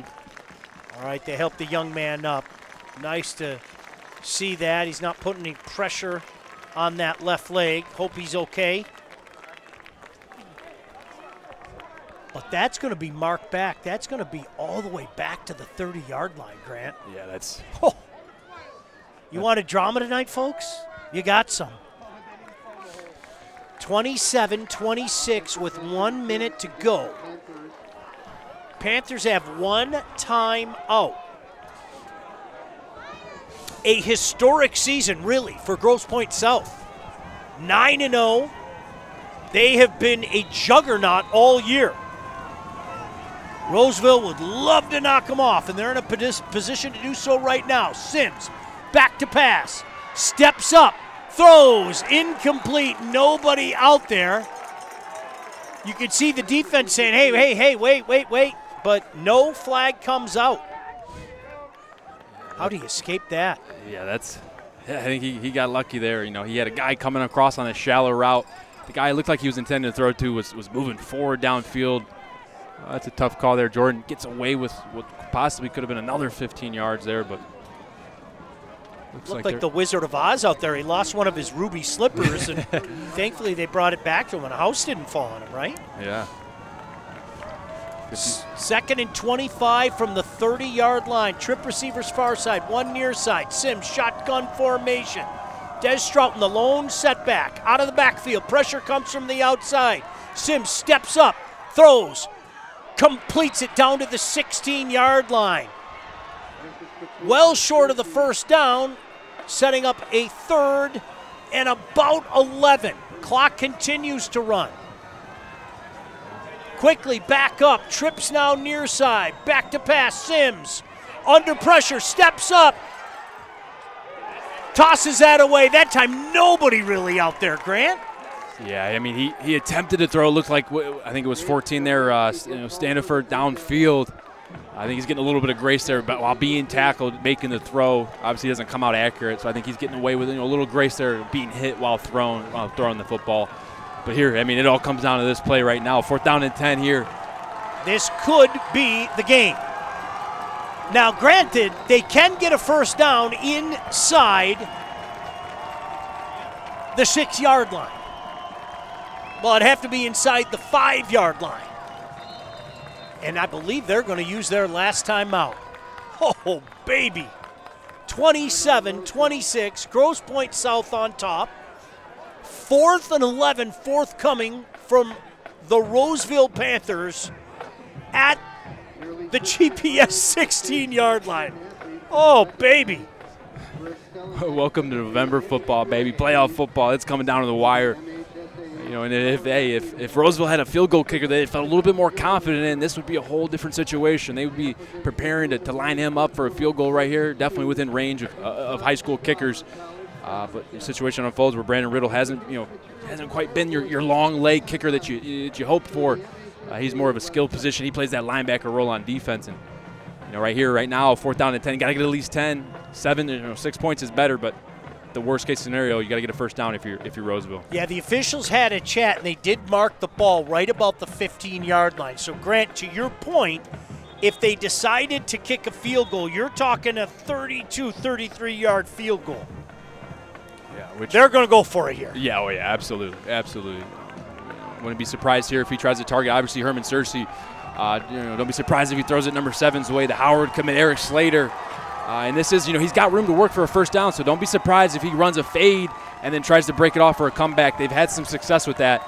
Look for them to try to get that done. Here we go. What could be the last play of the game. Sims, back to pass. Blitz comes from the outside. Sims is pressured. He evades the pressure. He steps up. He looks. He fires. Incomplete. The Blue Devils are going to survive and advance. What a play. Jordan Sims, when it looks like he's not going to have anywhere to go, he breaks out of the huddle, ends up rolling to his left. He's a righty, so that hurts the throw a little bit. Trying to find a target in the end zone, ends up throwing it to number 7, Eric Slater. You'll see here, first you got to see Jordan Sims. He's working in the pocket, trying to figure out what's open, what's not. Does a good job keeping the play alive, not getting sacked there. Rolling to his left. looking downfield last second, trying to keep it alive, and just airmails it a little bit over the 6'3" Eric Slater's head, and exactly what you want if you're the Blue Devil defense. Victory formation, one knee, and that'll do it. By the way, De La Salle wins 49-0. But in this one, Grosse Pointe South hangs on for a 27-26 victory over Roseville. And 2 weeks in a row, Grant Perry, we've been treated to a couple of instant classics. Yeah, we have, and I got a feeling it's only going to get better. I mean, playoff football, it comes down to, can you run the football? Can you convert third downs? Can you make the big play when it matters? And Grosse Pointe South made one more play today than Roseville, and it came down to the wire, but boy, was it a good game. Looked like Roseville was shut out of it. They come back in the second half, and boy, just what we expected. A really good game from these two teams that know each other so well. Couldn't have asked for a better one. Boy, you give a tip of the cap to the visitors tonight. The Roseville Panthers just kept swinging. They kept at it. They were in a position at the end to make a play. They just couldn't make that one last play, and I know that's got to feel awful for those kids, but to those kids out there, especially those seniors who are perhaps playing their last game, fellas, you got nothing to hang your heads about. Thanks for the memories, and thanks for the great game here tonight.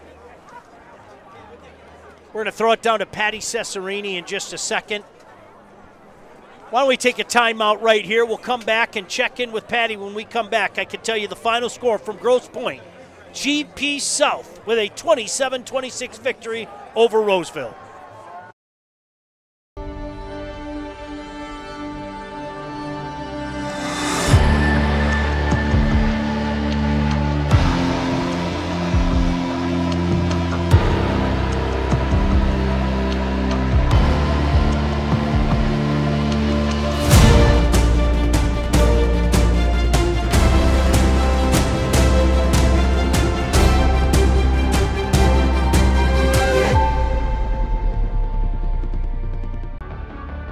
Your persistence and dedication have brought you this far. But the fire of curiosity within you burns to push beyond your limits. LTU is the place where your passions and curiosities can soar, pushing your mind and body to new magical heights. Lawrence Technological University. Be curious, make magic.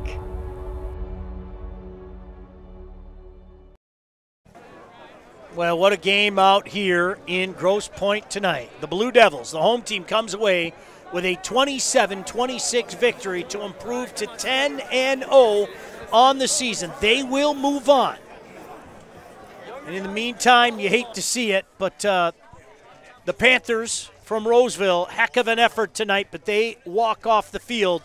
They finish with a very respectable 7-3 record. We're going to throw it down to Patty Cesarini in just a second, but Grant Perry, let's be honest, 2 fantastic games in a row. Last week at Howell and this week at Grosse Pointe. Yeah, couldn't ask for a better game, and come playoff time, it's all about seizing the moment. Last year we saw Roseville come away with a win here in Grosse Pointe in that playoff win, and this year the roles are flipped, right? Grosse Pointe South comes in undefeated. They walk away with a win tonight. It's all about perspective, all about seizing the moment, and those Blue Devils seize the moment tonight. And they're having their huddle. They know their work is not done. They are going to move on. By the way, again, thanks to Chuck for the updates here today.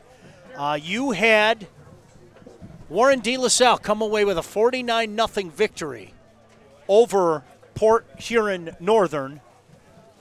So a lot of teams, unfortunately, living the life as I watch the Panthers walk off the field. Down, sure. But I'm going to tell the fellas right now, they have nothing to hang their head about. Absolutely nothing to hang their head about. Their season finishes at 7-3. Time to catch our breath? Can we catch our breath now? Whoa. Last couple minutes, a lot of excitement out there, Grant. Make no mistake about it. Both sides of the ball. Yeah. And what it looked like, Grosse Pointe South was going to take away, in that first half, kind of run away with it. They got the ball to start the second half. Roseville's defense really stepped up that second half, gave their offense an opportunity, but it come down to defense. Grosse Pointe South ended up with the last stand, and that's what you expect come November, come this playoff football time. It's all about the last stand, the last play. Who's going to leave it all out there in the last moments, and the Blue Devils did it here tonight. So a fun night here in Grosse Pointe. Home crowd leaving. See a lot of smiles on the faces of everybody out there. Going to have that conversation right in their own end zone. But in the meantime, I can tell you Rochester Adams knocked off Rochester Stony Creek. What was it, 44-14? Thank you very much. Robbie, of course, does a fantastic job alerting people to stuff and posting stuff all over our social media. Appreciate that greatly. As we await the post-game speech, Patty Cesarini down on the field. She'll have a conversation of interest in just a minute. And Grant, now the business at hand is, where are we heading next week? A lot of great options out there, a lot of cool places we can head. I guess we'll have those conversations over the weekend, huh? Yeah, excited to see where the cards fall and what teams prevail. This is the best time of the year come football season, especially playoff time, and seeing what teams, and being in the booth now, having the appreciation of watching these teams from the start of the season to the end. You start paying attention, you start figuring out what conference matchups happened and what teams are seeing each other again in the playoffs, and boy, is it a race to the finish line. No doubt about that. I mean, the honor of getting down to Ford Field is one thing. The ultimate honor of putting that #1 finger up and being called a state champion, and I'm not trying to make you blush, 3 times for you, partner. Pretty stinking cool. Yeah, pretty cool.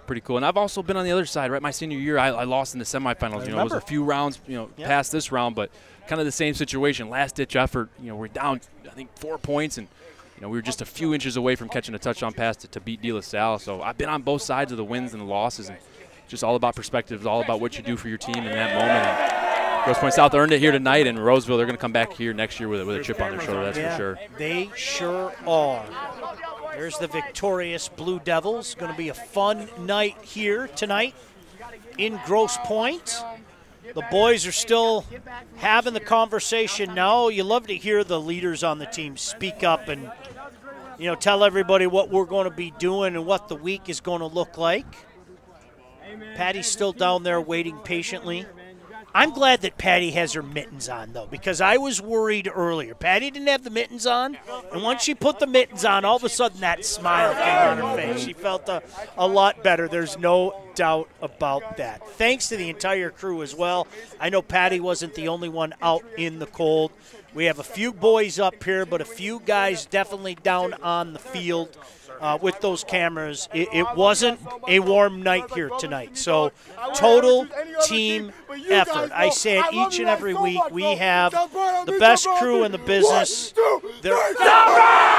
listen to that. Boy, if that doesn't get you fired up, nothing else will. But I say it every week. We have the best crew in the business. And we genuinely all like each other as well. So without further ado, why don't we throw it down to the mittened Patty Cesarini. Patty? Thank you, guys. Here with Jack Lupo. Jack, take me through just this week in practice, going up against these guys again. You've seen them time and time again. What was the message this week throughout practice? I mean, obviously they're a great team, and it's hard to beat a good team twice. It's hard to beat any team twice. So we were just really focused on just perfecting everything that got them last time. And I think we did a good job of that. I mean, we put 27 points on the board for offense. We were pretty dominant at times, and there's times where we didn't look so dominant, so we just got to come back to work next week and work on those things. You leading that offense, stepping into the pocket when you need to, escaping those sacks. I mean, what was your mentality coming into tonight? I mean, we know that they're a blitz-heavy team, so I just had to keep my eye open for people coming, and then just had to make plays. My line helped me out a lot. My running backs helped me out, and then my receivers just found a way to get open downfield, and that just really helped us out. And you're heading to the division finals right now. How you feeling? I mean, I feel good. I'm going to feel good for 12 more hours, and we got to get back to work on whoever we play next. All right, thanks, Jack. Congratulations. Thank you. Great job tonight by Jack. Great job tonight by you, Patty. Appreciate it. Grant, always a pleasure to see you, my friend, and I'll tell everybody out there, most importantly, thank you for joining us wherever you may be, inviting us into your phones, your laptops, the computer, whatever the case may be. Your final score here tonight, the Blue Devils survive, and they move on with a 27-26 victory. For everybody involved, my name is Sean Belegian saying good night from Grosse Pointe.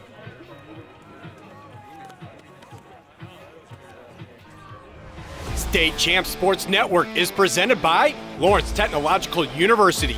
Be curious, make magic. Visit LTU.edu today. State Champs Game Time Live is delivered by Hungry Howie's Pizza, home of the original flavored crust pizza. State Champs Game Time Live is also brought to you by Reaction Technologies. Up your game. Go to reactiontechnologies.com for more information.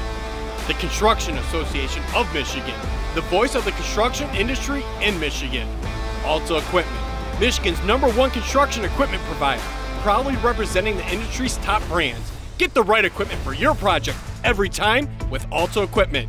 The Salvation Army, Register to Ring campaign. Support the annual Red Cattle campaign. Go to registertoring.com today. And the Michigan High School Athletic Association, promoting the value and values of educational athletics.